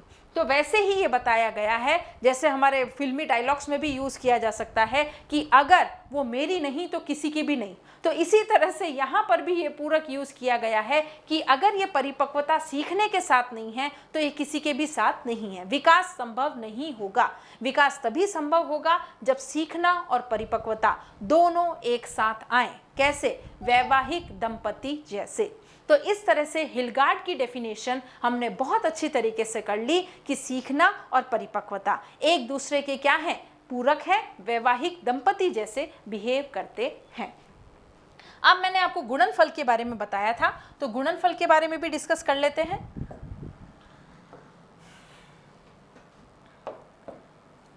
विकास इक्वल्स टू वंशक्रम एवं वातावरण। विकास क्या है? वंशक्रम और वातावरण का गुणनफल है, योग नहीं है। ठीक है? वंशक्रम और वातावरण का क्या है? ये गुणनफल है। ये आपको याद रखना है, योग नहीं है। प्लस नहीं करेंगे, मल्टीप्लाई करेंगे। और इस मल्टीप्लाई का मतलब क्या होता है आपको पता है? हमें ये पता है कि वंशक्रम इंटू वातावरण विकास। लेकिन ये चीज कही किसने? सबसे पहले तो ये चीज कही किसने? ये कही वुडवर्थ ने। ये बात किसने कही कि विकास जो है वो वंशक्रम और वातावरण का गुणनफल है? ये बात कही वुडवर्थ ने। और यहाँ पर ये इंटू क्यों लगाया गया है, गुणनफल क्यों लगाया गया है? इसका मतलब होता है अंतःक्रिया, इंटरैक्शन।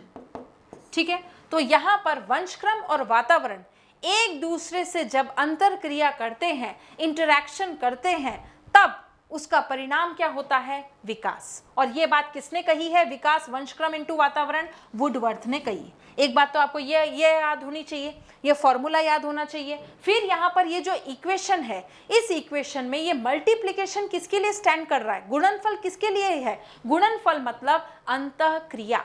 गुणनफल मतलब क्या होता है? अंतःक्रिया। जैसे हम पढ़ते हैं, पारिस्थितिकी भी हमारे सिलेबस में है। पारिस्थितिकी मतलब क्या? जैविक और अजैविक पदार्थों की अंतःक्रिया। तो जब ये अंतरक्रिया होती है तभी उसका मतलब पारिस्थितिकी होता है, इकोलॉजी। तो यहाँ पर इकोलॉजी में जब अंतरक्रिया है तो साइकोलॉजी में भी क्या हो रहा है? अंतरक्रिया हो रही है, इंटरैक्शन हो रहा है। और ये इंटरैक्शन किसके मध्य होगा? इंटरैक्शन होगा वंशक्रम और वातावरण। जो भी हमारा विकास होता है वो दोनों की अंतरक्रिया से होता है। और वो दोनों तत्व कौन है? एक तत्व है विकास और दूसरा तत्व है वातावरण। अब वाटसन ने तो कह दिया मुझे कोई भी बच्चा दे दो, मैं उसे वकील, डॉक्टर, डाकू, नौकर कुछ भी बना दूंगा। तो ये तो क्या हुआ? वातावरण। लेकिन वंशक्रम का प्रभाव भी हमारे विकास पर पड़ता है। अगर वंशक्रम में कोई डिफेक्ट है, अगर मानसिक रूप से कोई बच्चा मंद है, उसमें कोई मानसिक विकार है, तो क्या उसका विकास हो सकेगा? नहीं हो सकेगा। आप उसे बेस्ट से बेस्ट वातावरण दे दो, लेकिन अगर कोई मानसिक विकार की प्रॉब्लम है, कुछ डाउन सिंड्रोम है, जैसे मंगोलिज्म वाली प्रॉब्लम है उसको, तो क्या वो विकास पूर्ण रूप से कर पाएगा? बिल्कुल नहीं कर पाएगा। फिर जैसे जॉन लॉक ने बोला कि यहाँ पर जो माइंड है वो टैबुला रसा है, एक ब्लैंक स्लेट है, तो इस ब्लैंक स्लेट पर आप कुछ भी लिख सकते हैं, लेकिन ये ब्लैंक स्लेट जो है वो हेल्दी तो होनी चाहिए। अगर वंशक्रम यानी कि हमारे जीन्स में ही कोई प्रॉब्लम है, तो जीन्स में प्रॉब्लम होने की वजह से चाहे वातावरण कितना ही अच्छा हो जाए, हमारा विकास अवरुद्ध हो जाएगा, रुक जाएगा, जिसको हम साइंस में कहते हैं इनहिबिशन, इनहिबिट्स। ठीक है, तो यहाँ पर our development will mitigate, it will inhibit due to some genetic problem, और ये प्रॉब्लम को हम हिंदी में कहते हैं वंशक्रम। तो वंशक्रम से भी हम अच्छे स्वस्थ होने चाहिए और वातावरण भी हमारा स्वस्थ होना चाहिए, तभी इन दोनों के सम्मिश्रण से, इन दोनों के गुणनफल से क्या होगा? विकास संभव हो पाएगा। तो ये डेफिनेशन किसने दी, ये आपको याद रखना है, फॉर्मूला याद रखना है, और मल्टीप्लिकेशन का मतलब क्या होता है? अंतरक्रिया, ये भी आपको बहुत अच्छे से याद होनी चाहिए। तो क्या विकास और वृद्धि में जो फैक्ट्स मैं आपके सामने लेके आई हूँ, क्या ये आपको एक्सक्लूसिव नहीं लग रहे हैं? अगर लग रहे हैं तो प्लीज़ कमेंट बॉक्स में प्रोवाइड कीजिए कि आपको ये सारी चीज़ें बहुत अच्छे से समझ में आ रही है, और अगर कोई पॉइंट ऐसा है जिसमें आपको थोड़ा सा डाउट अभी भी है, तो please let me know through your comment box. तो अब आगे हम देखते हैं कि वंशक्रम और वातावरण। अब इस वंशक्रम और वातावरण में हमें क्या क्या क्वेश्चन रीट के एग्जाम में बन सकते हैं, वो सारे क्वेश्चन के डिटेल एनालिसिस भी हम आपके लिए लेके आए हैं। तो यहाँ तक तो आपको समझ में आया। अब नेक्स्ट देखते हैं वंशक्रम और वातावरण में हमें विकास से रिलेटेड, पर्टिकुलरली डेवलपमेंट से रिलेटेड, बाल विकास से रिलेटेड हमें क्या चीज़ पढ़नी है, और इन हेरिडिटी फैक्टर्स को आगे ट्रांसफर करने का काम किसका है? आगे वास्तविक कार्यवाहक जो है, जो इन्हें आगे पहुंचाता है, पूर्वजों से हमारी जनरेशन में पहुंचाता है, उसको हम कहते हैं जीन्स। अब यहाँ पर क्वेश्चन आया कि वास्तविक कार्यवाहक आनुवांशिकता का माना जाता है किसे? हेरिडिटी को, जीन्स को, गुणसूत्रों को, या फिर आपके किसी और को दे दे, कोशिकाओं को। तो इन चारों ऑप्शन में से आपका करेक्ट ऑप्शन होगा, करेक्ट आंसर होगा जीन्स, क्योंकि जीन्स ही वास्तविक कार्यवाहक हैं जो आनुवांशिकता के गुणों को एक जनरेशन से दूसरी जनरेशन तक पहुंचाते हैं। ये लाइन आपको याद हो गई। उसके बाद हमें वंशक्रम में और क्या याद रखना है? हमें वंशक्रम में एक सिद्धांत याद रखना है, और उस सिद्धांत का नाम है मेंडल्स लॉ। ग्रीगर जॉर्ज मेंडल, ठीक है, ग्रीगर जॉर्ज मेंडल इनका पूरा नाम है, और इनके सिद्धांत का नाम है मेंडल्स लॉ या फिर मेंडलिज्म। मेंडल्स लॉ या मेंडलिज्म, ठीक है, ये इनके सिद्धांत का नाम हो गया।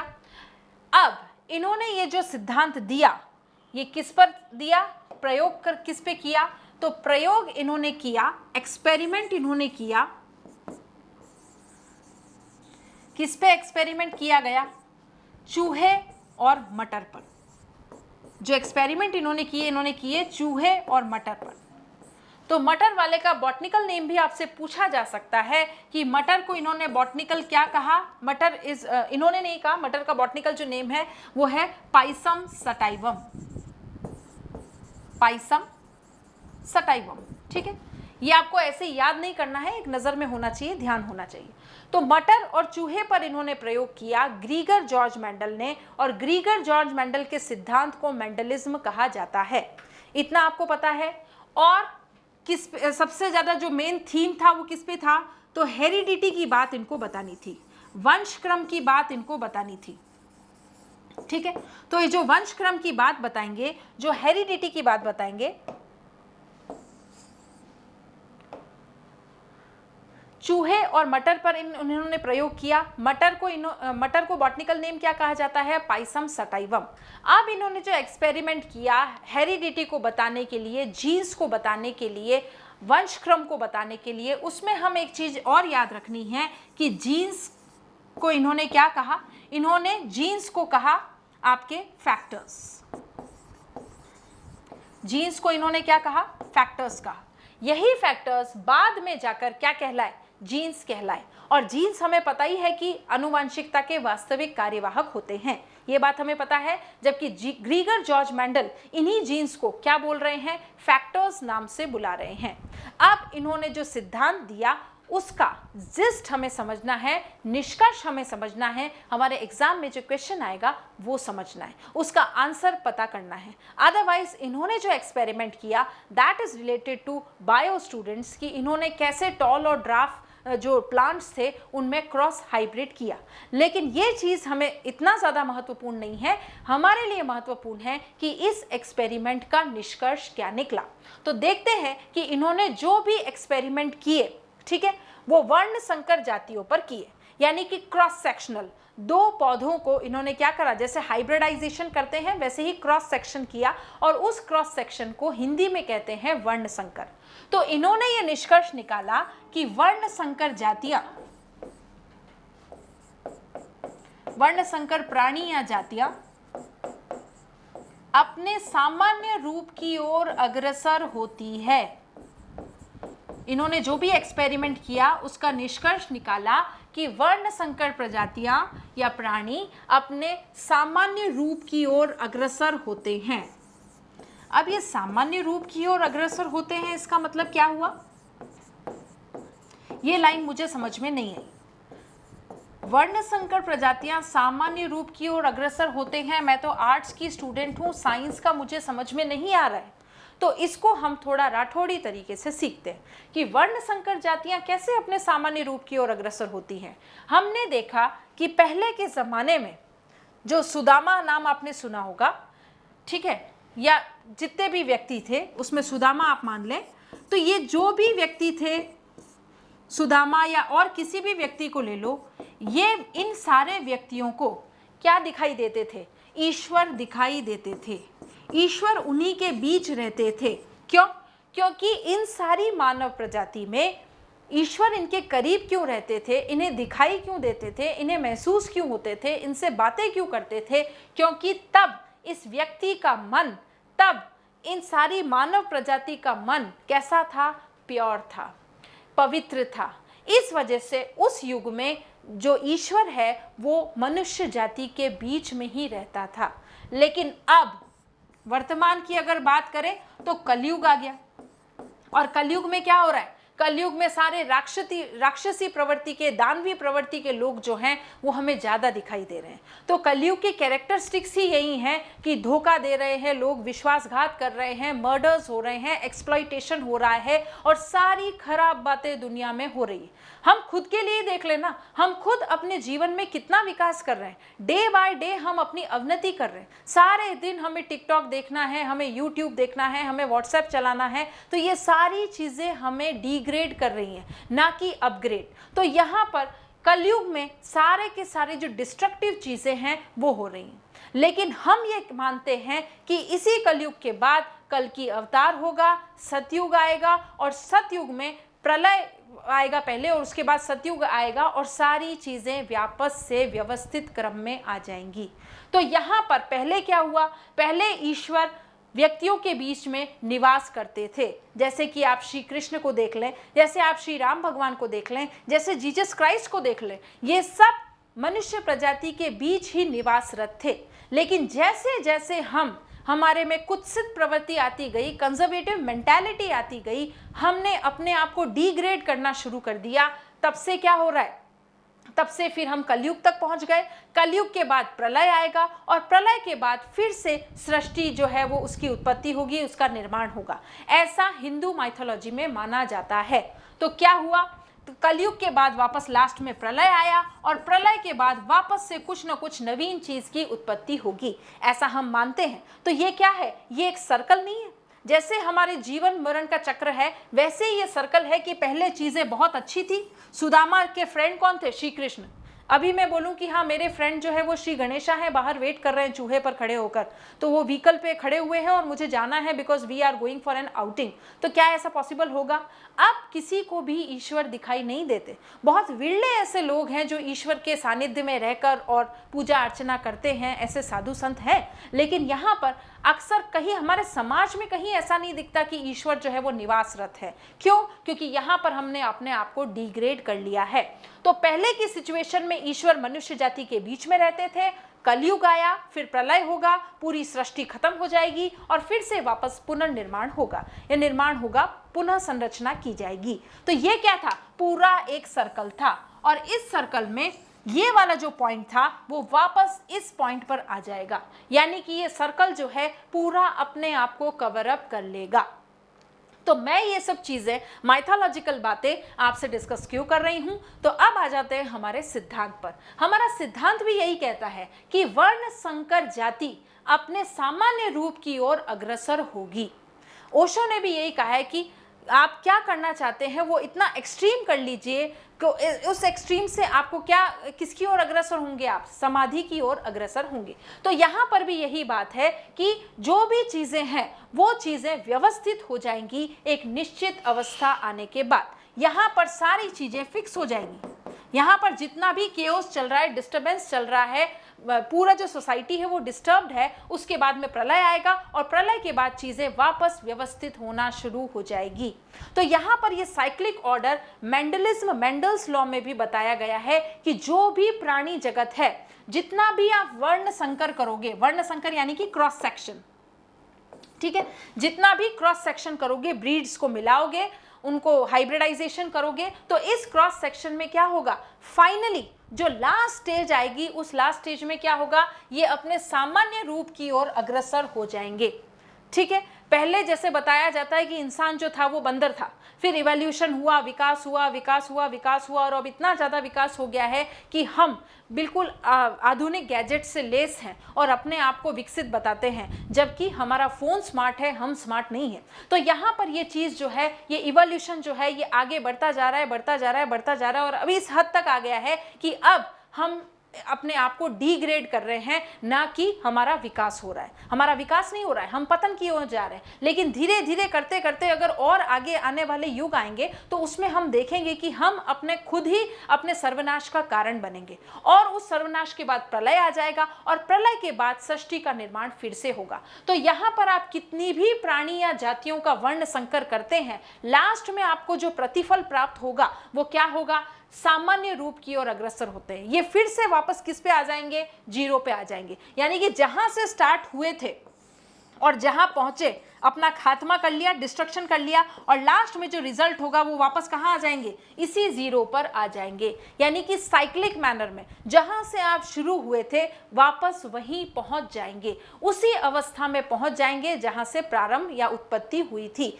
यही कथन इस एक्सपेरिमेंट का निष्कर्ष है जो कि मेंडल ने दिया, कि चाहे आप वर्ण संकर जातियों में कितनी भी अच्छी श्रेष्ठ प्रजाति पैदा करना चाहें, लेकिन एक पॉइंट ऐसा आएगा जिस पॉइंट पर ये सारी प्रजातियां समरूप होकर कैसी हो जाएगी, अपना इनका जो इनिशियल स्टेज पे प्रारंभिक अवस्था में जैसी थी वैसी की वैसी आपको प्राप्त होंगी। इसी को कहते हैं हम मेंडलिज्म। और मेंडलिज्म का एक्सपेरिमेंट कभी भी एग्जाम में नहीं पूछा जाता, साइंस स्टूडेंट से पूछा जाता है, आर्ट्स स्टूडेंट से नहीं पूछा जाता। साइकोलॉजी में भी आपसे इसी परिप्रेक्ष्य में प्रश्न जो है वो किया जाएगा। इसके आगे आपको मेंडलिज्म लॉ में और क्या ध्यान रखना है वो भी हम डिस्कस कर लेते हैं। देखिए, मैंने बताया कि मेंडलिज्म में जीन्स को फैक्टर्स कहा गया, ठीक है, ये बात आपको याद रखनी है। अब मैं यहाँ पर कुछ टर्म लिख रही हूँ, उससे आपको घबराना नहीं है। मेंडल्स लॉ से रिलेटेड ही हम एक फैक्ट हमें और आना चाहिए, वो क्या है, ग्रीगर जॉर्ज मेंडल ने जब ये सिद्धांत दिया था तब जीन्स वर्ड का आविष्कार नहीं हुआ था, तो उससे पहले उन्होंने ये फैक्टर्स वर्ड यूज किया था। बाद में जीन्स वर्ड कहा गया, इन्हीं फैक्टर्स को आगे जाकर परिष्कृत रूप में जीन्स कहा गया। तो इनके सिद्धांत की जब हम बात करते हैं तो दो वर्ड हमको आने चाहिए, वो दो वर्ड है डोमिनेंट एंड रेसेसिव। ठीक है, देखिए हम यहाँ पर साइंस नहीं पढ़ रहे हैं, लेकिन हमारे काम का जितना है उतना तो हमें आना चाहिए ना। इसका निष्कर्ष तो आना चाहिए, पूरा सिद्धांत मैंने स्किप कर दिया, लेकिन इसका निष्कर्ष आपको अनिवार्य रूप से आना चाहिए। तो डोमिनेंट एंड रेसेसिव, डोमिनेंट का मतलब हम ले लेंगे सक्रिय और रेसेसिव का मतलब हम ले लेंगे निष्क्रिय। अभी अपने सिद्धांत में क्या बताना चाह रहे हैं कि कुछ फैक्टर्स जो हैं वो सक्रिय है, यानी कि कुछ जीन्स जो है वो सक्रिय हैं और कुछ जीन्स जो है वो निष्क्रिय हैं। ऐसा होता है। तो हमने देखा कि माता पिता में से कुछ गुण, कुछ जीन्स तो हमारे माताजी के आए हैं कि माताजी जैसी नाक है, माताजी जैसी आंखें हैं, और कुछ जीन्स जो है वो पिताजी से आए हैं कि जो माथे का शेप है, जो फोरहेड है वो पिताजी जैसा है, जो हाथ की उंगलियों की बनावट है वो पिताजी जैसी है। तो पिताजी से ये जीन्स आए, माताजी से ये जीन्स आए और दोनों मिक्स हुए। तो इसी तरह से कुछ फैक्टर्स, कुछ जीन्स डोमिनेंट है और कुछ जीन्स जो है वो निष्क्रिय है। अब मेरे माताजी की आंखें तो बहुत बड़ी हैं लेकिन मेरी बहुत छोटी आंखें, यानी कि जो माताजी की बड़ी आंखों के जो जीन्स थे वो मेरे में नहीं आए, और अगर आए भी हैं तो वो कौन सी अवस्था में है, वो निष्क्रिय अवस्था में है। इतनी बात हमें समझ में आती है कि कुछ जीन्स तो हमारी बॉडी में जब हमारा विकास हो रहा है तो वो दिखाई दे रहे हैं, दे आर डोमिनेंट, सक्रिय है कि हाँ भाई ये इनके पिताजी यही हैं क्योंकि शक्ल मिल रही है इनकी। तो what is that? That is सक्रिय जीन्स, डोमिनेंट जीन्स। लेकिन कुछ जीन्स हमारी बॉडी में अभी भी हैं जो कि दिखाई तो नहीं दे रहे लेकिन कैसे हैं, निष्क्रिय, सुषुप्त अवस्था में पड़े हुए हैं। और ये सुषुप्त अवस्था में जो जीन्स पड़े हुए हैं ये एक जनरेशन से दूसरी जनरेशन में सुषुप्त अवस्था में पड़े रहते हैं। तो ये लाइन आपको देखनी है कि सुषुप्त अवस्था में रहने वाले जीन्स जब मुख्य रूप धारण कर लेते हैं तो इस अवस्था को प्रत्यागमन या रेग्रेशन कहते हैं। हम कई बार पढ़ चुके हैं साइकोलॉजी में कि यहाँ पर 15 साल का बच्चा या 35 साल का युवक जब नौकरी पाने में असमर्थ हो जाता है तो वो घर आकर एक 5 साल के बच्चे जैसे सुबुक सुबुक कर रोता है। ये क्या है? रेग्रेशन है। ये क्या है? प्रत्यागमन कहा जाता है इसे। तो यहाँ पर भी प्रत्यागमन किसे कहा गया है, रेग्रेशन किसे कहा गया है कि जो सुषुप्त अवस्था में रहने वाले जीन्स हैं, ये वाले जो निष्क्रिय थे, इनएक्टिव थे, सुषुप्त अवस्था में थे, हमारी बॉडी में वो जीन्स हैं तो सही लेकिन दिख नहीं रहे, सुषुप्त अवस्था में है, इनएक्टिव है। वही सुषुप्त अवस्था में रहने वाले जीन्स अब किसकी जगह ले ली इन्होंने? मुख्य रूप धारण कर लेते हैं, यानी कि डोमिनेंट फैक्टर्स बन जाते हैं। अब भी आपको समझ में नहीं आया तो देखिए कि मेरे पेरेंट्स के जो फेशियल फीचर्स हैं वो मेरे में आए, लेकिन मेरे जो आगे संतान उत्पन्न होती है वो संतान न तो मेरे माँ बाप जैसी है न मेरे जैसी है। अब उसके जो फेशियल फीचर्स हैं वो कहाँ से बने? तो उसके फेशियल फीचर्स की जो जीन्स है वो जीन्स कौन से हैं? वो वाले जीन्स हैं जो मेरी बॉडी में, मेरे माता पिता की बॉडी में तो कैसे थे? निष्क्रिय थे, रेसेसिव थे, सुषुप्त अवस्था में थे। लेकिन अब मेरी संतान में वो जीन्स कैसे हो गए? वो सक्रिय हो गए। जो सुषुप्त अवस्था में थे वो सक्रिय हो गए। अब इन्होंने मुख्य रूप धारण कर लिया है, सक्रिय हो गए, डोमिनेंट फैक्टर्स बन गए, डोमिनेंट जीन्स बन गए। और ये जब सक्रिय रूप धारण कर लेते हैं तो इस अवस्था को क्या कहा जाता है? प्रत्यागमन या रेग्रेशन कहा जाता है। अब मेरी संतान के जो फेशियल फीचर्स हैं वो ना मुझसे मिलते हैं, ना मेरे माँ बाप से मिलते हैं, ना उसके दादी दादा से मिलते हैं। तो किससे मिलते हैं उसके फीचर्स? तो वो आगे मेरी जो पिछली जनरेशन थी, यानी कि मेरे मम्मी पापा के भी मम्मी पापा, उनके भी मम्मी पापा, पर दादाजी, पर नाना जी, तो इनके फीचर्स जब मेरी संतान में आते हैं तो मैं क्या कहूँगी कि हाँ मेरे फीचर्स तो इसमें नहीं आए, नाना नानी के फीचर्स इसमें नहीं आए, लेकिन इसमें हमारे पूर्वजों के जो फीचर्स हैं वो अब इसमें वापस दिखाई दे रहे हैं। यानी कि जो जीन्स इतनी पीढ़ियों से निष्क्रिय पड़े हुए थे वो अब मेरी संतान में आकर क्या हो गए? वही सुषुप्त अवस्था वाले जीन्स जो है वो अब सक्रिय हो गए। और इसी प्रोसेस को, इसी प्रक्रिया को मैं कहती हूँ, क्या कहती हूँ? रेग्रेशन या प्रत्यागमन।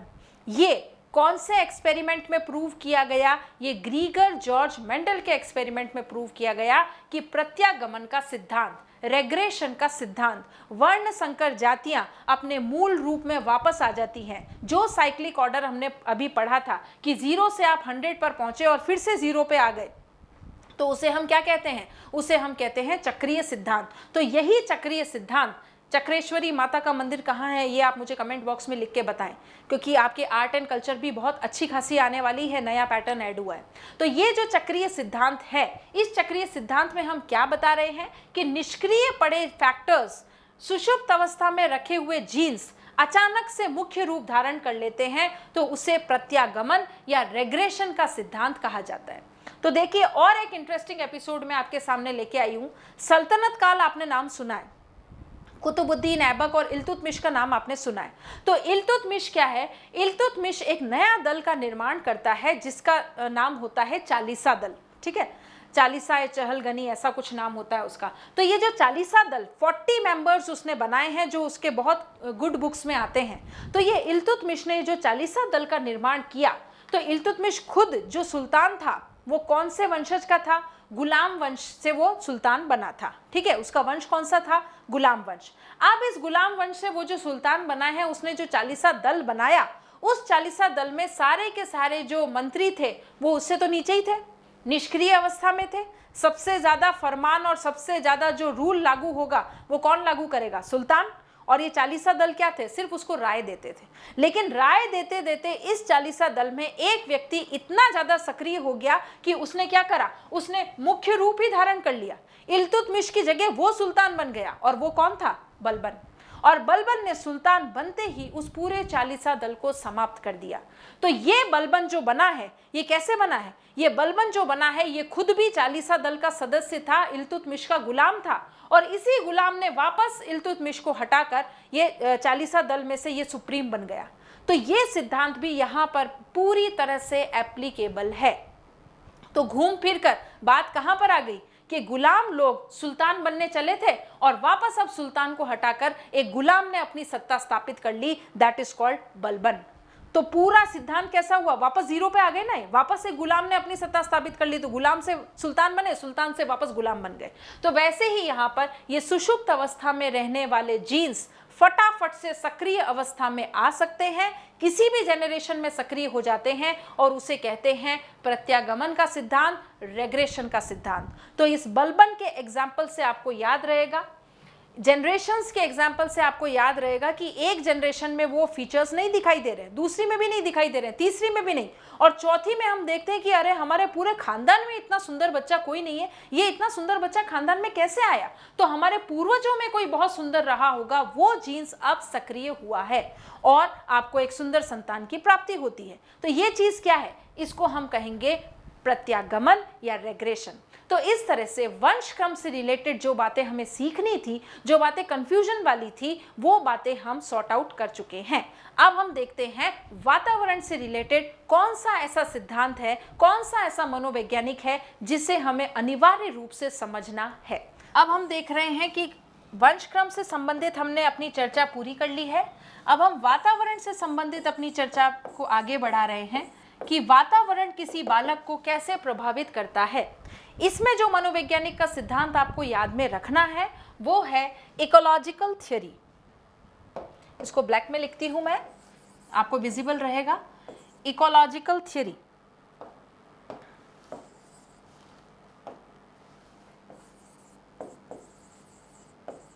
इकोलॉजिकल थ्योरी, ठीक है। किसने दी है ये इकोलॉजिकल थ्योरी? ये दी है ब्रॉनफेन-बेनर ने, ब्रॉनफेन-बेनर, ठीक है।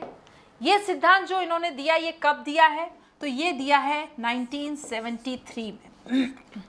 वातावरण से संबंधित सिद्धांत है। हम पढ़ रहे थे विकास, विकास में हमने वंशक्रम वाला सेगमेंट पूरा किया, अब हम वातावरण पे प्रोसीड कर रहे हैं। और वातावरण में हमें कौन सा सिद्धांत ध्यान रखना है, इससे हमेशा क्वेश्चन पूछा जाता है। Ecological theory given by Bronfenbrenner in the year 1973, और इसको अब हिंदी में क्या कहते हैं?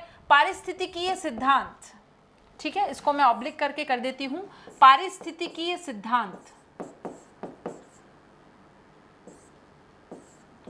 पारिस्थितिकीय सिद्धांत, पारिस्थितिकीय सिद्धांत, इसी को हम कहते हैं इकोलॉजिकल थ्योरी। अभी इकोलॉजी वर्ड मैंने यूज भी किया था। इकोलॉजी यानी कि पारिस्थितिकी। सिद्धांत किसके द्वारा दिया गया? ब्रॉनफेन-बेनर। कौन से ईयर में दिया गया? 1973। अब इसने क्या बताया? इसने बताया कि बालक का जो विकास होता है ना, बालक का विकास सामाजिक कारकों के संदर्भ में, जितने भी सामाजिक कारक होते हैं वो बालक के विकास को प्रभावित करते हैं। सामाजिक कारकों के संदर्भ में, सामाजिक कारकों के संदर्भ में बालक का विकास सामाजिक कारकों से प्रभावित होता है। ये किसने बताया? ब्रॉनफेन-बेर्नर ने बताया। इसी वजह से इनके सिद्धांत को पारिस्थितिकीय सिद्धांत कहा जाता है। 1973 में दिया और बताया क्या कि बालक का जो भी विकास होता है ना, उस पर किसका प्रभाव पड़ता है? सामाजिक कारकों का प्रभाव पड़ता ही पड़ता है। अब मुझे पता चले कि मैं तैमूर अली खान हूं, तो तैमूर अली खान का जो मेंटल सेटअप होगा वो कैसा होगा कि मेरी मम्मी जो है वो करीना कपूर है और पिताजी जो है वो सैफ अली खान है। तो क्या इसका मेरे व्यक्तित्व पर, मेरे विकास पर प्रभाव नहीं पड़ेगा? बिल्कुल पड़ेगा। लेकिन जब मुझे पता चलता है कि मेरे माता पिता जो है वो अज्ञात, ठीक है, कोई भी कुछ मतलब एवरेज नाम से कोई है और मैं उनके सुपुत्र या सुपुत्री हूँ और हूँ, बस इसमें कौन सी बड़ी बात है? तो यहाँ पर ये मेरे विकास में एक अवरोध स्थिति नहीं पैदा करेगा कि काश मेरे माता पिता भी ऐसे बिल गेट्स और अंबानी जैसे होते और मैं भी उनके जैसा होता, तो मेरा विकास जो है, मेरा जो व्यक्तित्व है वो कुछ अलग ही होता। अब मुझे सारा स्ट्रगल खुद को ही करना है और अपनी पहचान बनानी है, तो ये काफ़ी टफ है। तो इसमें विकास में मुझे कैसा लगेगा? As if so many troublesome areas are there which I have to overcome. तो ये सारी चीज़ें कब होती है? जब सामाजिक कारकों का प्रभाव बालक के विकास पर पड़ता है। तो बालक के विकास पर पूरी तरह से क्या प्रभाव पड़ेगा? सामाजिक कारकों का पड़ेगा। अब ये सामाजिक कारकों का जो प्रभाव पड़ता है वो कितनी स्टेजेस में पड़ता है? इन्होंने टोटल कितने बताए? ये जो बालक विकास के सामाजिक कारकों का प्रभाव पड़ रहा है, इस पर इन्होंने बताए हैं टोटल 5 मंडल। ठीक है, रानू मंडल को तो आप जानते ही होंगे। तो टोटल 5 मंडल इन्होंने बताए हैं कि 5 मंडलों से बच्चा घिरा रहता है। और ये 5 के 5 मंडल कैसे हैं? सामाजिक कारक हैं और इन सामाजिक कारकों का बालक पर पूरी तरह से उसके विकास पर प्रभाव पड़ रहा है। जैसे गाना भी सुना है आपने कि मेरी सास के 5 पुत्र थे, तो यहाँ पर ये 5 पुत्र सास के और यहाँ पर ये क्या है? 5 मंडल। किसने बताए? ब्रॉनफेन-बेर्नर ने बताए। किससे रिलेटेड बताए? बालक के विकास से संबंधित 5 मंडल होते हैं जिसका प्रभाव बालक के विकास पर पड़ता है। और ये 5 मंडल किससे रिलेटेड हैं? सामाजिक कारक हैं। सारे के सारे मंडल जो हैं वो कैसे हैं? इकोलॉजी से रिलेटेड हैं। जैसे हम वातावरण में भी पढ़ते हैं ना, थर्मोस्फीयर, स्ट्रेटोस्फीयर, मीजोस्फीयर, समताप मंडल, शोभ मंडल, उसी तरह से ये मंडल बनाए गए हैं। लेकिन ये समताप और शोभ मंडल नहीं है, ये 5 मंडल हैं बालक के विकास से संबंधित। और इसको हम समझेंगे एक डायग्राम के माध्यम से। देखिए, ये 5 मंडल के लिए हम डायग्राम लेके आए हैं क्योंकि हम ईयर समझ चुके हैं 1973, the principle given by Bronfenbrenner and it is related to child development. इतना हमने जान लिया। तो ये 5 मंडल के बारे में भी थोड़ा सा एनालिसिस कर लेते हैं कि ये है क्या। राइट, फर्स्ट में देखेंगे आप कि ये जो बालक का विकास हो रहा है, it is completely related to development. First of all, ये सारों 5 मंडल किससे रिलेटेड हैं? डेवलपमेंट से रिलेटेड है। अब इसके कितने मंडल थे वो याद रखने के लिए मैंने भी आपको ट्रिक बता दी है कि जो गाना है कि मेरे ही सास के 5 पुत्र थे, तो यहाँ पर ये जो सास के 5 पुत्र थे, ये राजस्थानी गाना है, तो इस गाने में बताया गया है कि वो बार बार बोलती है कि मेरे सास के 5 पुत्र थे। तो इसी तरह से आपको ब्रॉनफेन-बेर्नर के सिद्धांत में याद रखना है 5 मंडल थे बालक के विकास से संबंधित। अब ये जो बालक है, सबसे पहले कौन सा मंडल आता है? First of all he is confronted to immediate environment. Immediate environment मतलब उसका निकटतम मंडल, निकटतम क्षेत्र बालक का कौन सा है? Micro system. जो उसके क्लोजेस्ट है वो वाला मंडल कहलाता है माइक्रो सिस्टम। और माइक्रो सिस्टम में कौन आएगा? माइक्रो सिस्टम में आएगा आपकी फैमिली एंड स्कूल्स।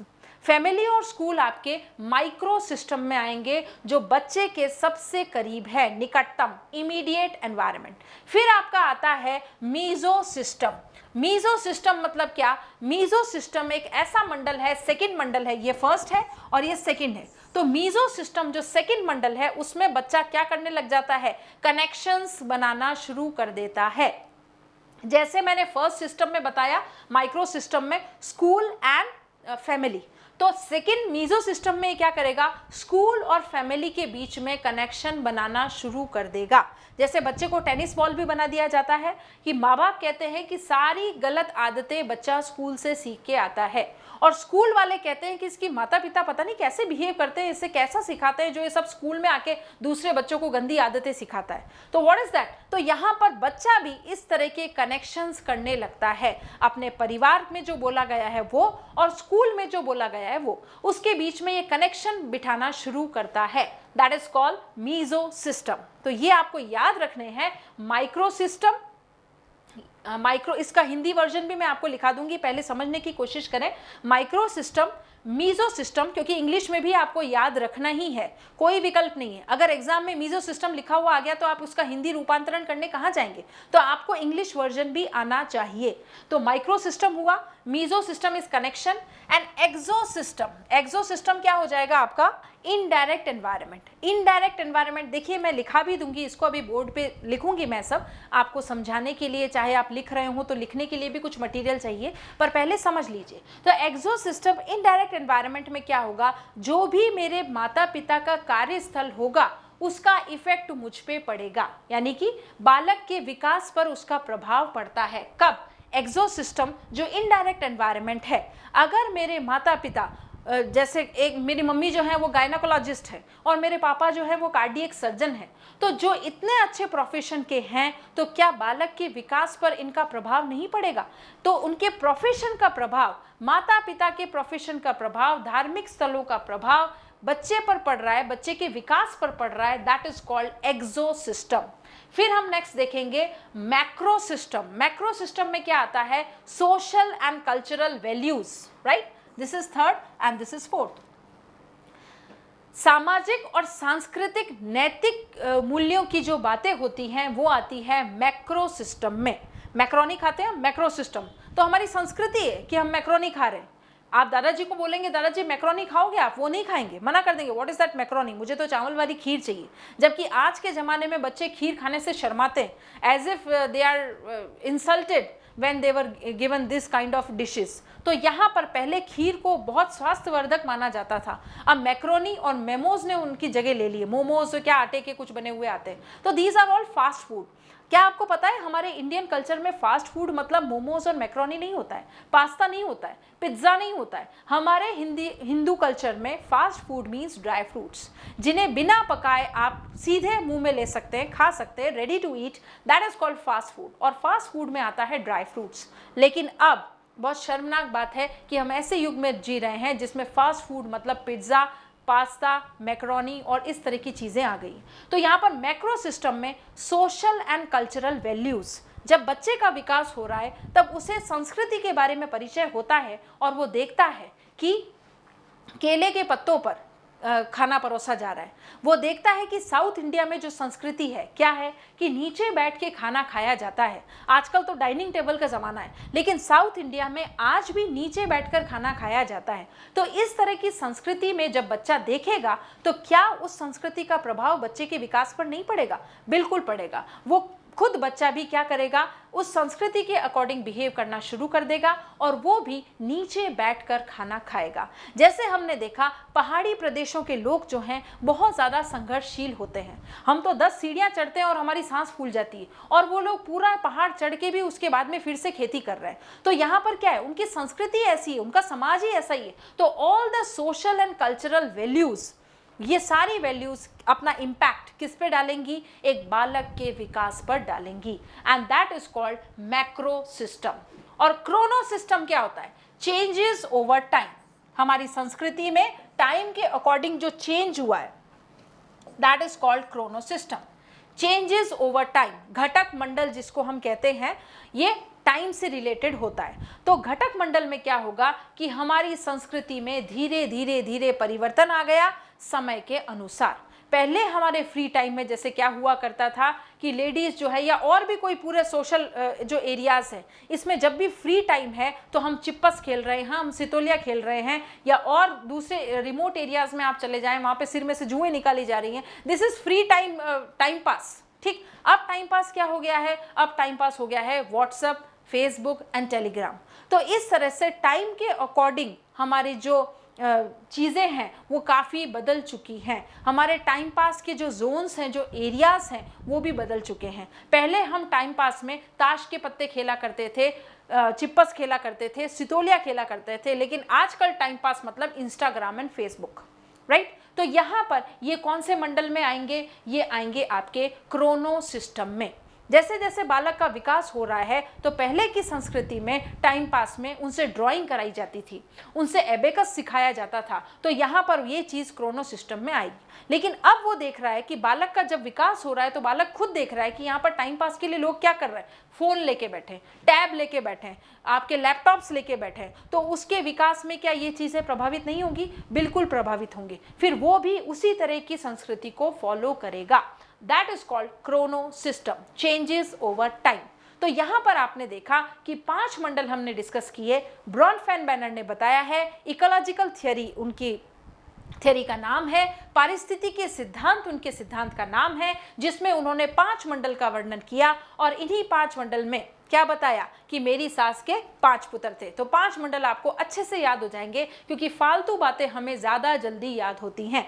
तो फालतू बातों के सहारे सहारे हम इन सिद्धांतों को भी आसानी से याद कर सकते हैं। तो इस तरह से हमने देखा कि 5 मंडल का विवरण जो मैंने बताया, that is called micro, meso, exo, macro and chrono system. These we have discussed in a very elaborated manner। विस्तार से मैंने बता दिया है। अब मैं बताती हूँ इन सारे मंडल के हिंदी वाले नाम। तो देखिए, इसके हिंदी वर्ड्स भी मैंने लिख दिए हैं। लघु मंडल आप कहेंगे माइक्रो सिस्टम को, मध्य मंडल आप कहेंगे मीजो सिस्टम को, और बाह्य मंडल एक्सो सिस्टम, वृहत मंडल मैक्रो एंड घटक मंडल को आप कहेंगे क्रोनो सिस्टम। इस तरह से आपको इंग्लिश और हिंदी वर्जन के नाम दोनों बहुत अच्छी तरह से याद होने चाहिए। तो आज हमने डिस्कस किया बाल विकास का वेरी फर्स्ट सेगमेंट। ये यूनिट अभी पूरी नहीं हुई है, इसका सिर्फ एक सेगमेंट पूरा हुआ है कि मैं आपको बताना चाह रही हूँ कि क्वेश्चन के एरियाज कहाँ कहाँ से क्वेश्चंस पुटअप होते हैं। तो ये जो क्वेश्चंस पुटअप होते हैं, इसमें सबसे एक्सक्लूसिव मटेरियल मैं आपके लिए लेके आई, ताकि आपको अच्छे से समझ में भी आए, और वो फैक्ट ही हमें जानना है जो हमारे एग्जाम पर्सपेक्टिव से इंपॉर्टेंट है। तो मैंने यहाँ पर आपसे डिस्कस किया वृद्धि एवं विकास, मैंने आपसे डिस्कस किया वृद्धि से संबंधित और विकास से संबंधित विभिन्न आयाम, जिससे रिलेटेड कुछ सिद्धांत भी थे जो मैंने आपको समझाने की कोशिश की है। इसी सिद्धांत में हमने कुछ परिभाषाएं भी अटैच की, और उन परिभाषाओं से संबंधित जितने भी इंपॉर्टेंट वर्ड्स थे वो मैं आपके साथ डिस्कस कर चुकी। तो यहाँ तक मेरी कोशिश कैसी रही, आप प्लीज़ मेरे एफर्ट्स को अप्रिशिएट करें, और अगर आपको ये वीडियो पसंद आया है तो कमेंट बॉक्स में लिख के ज़रूर बताएं। And I hope this video has serve the purpose. Thank you.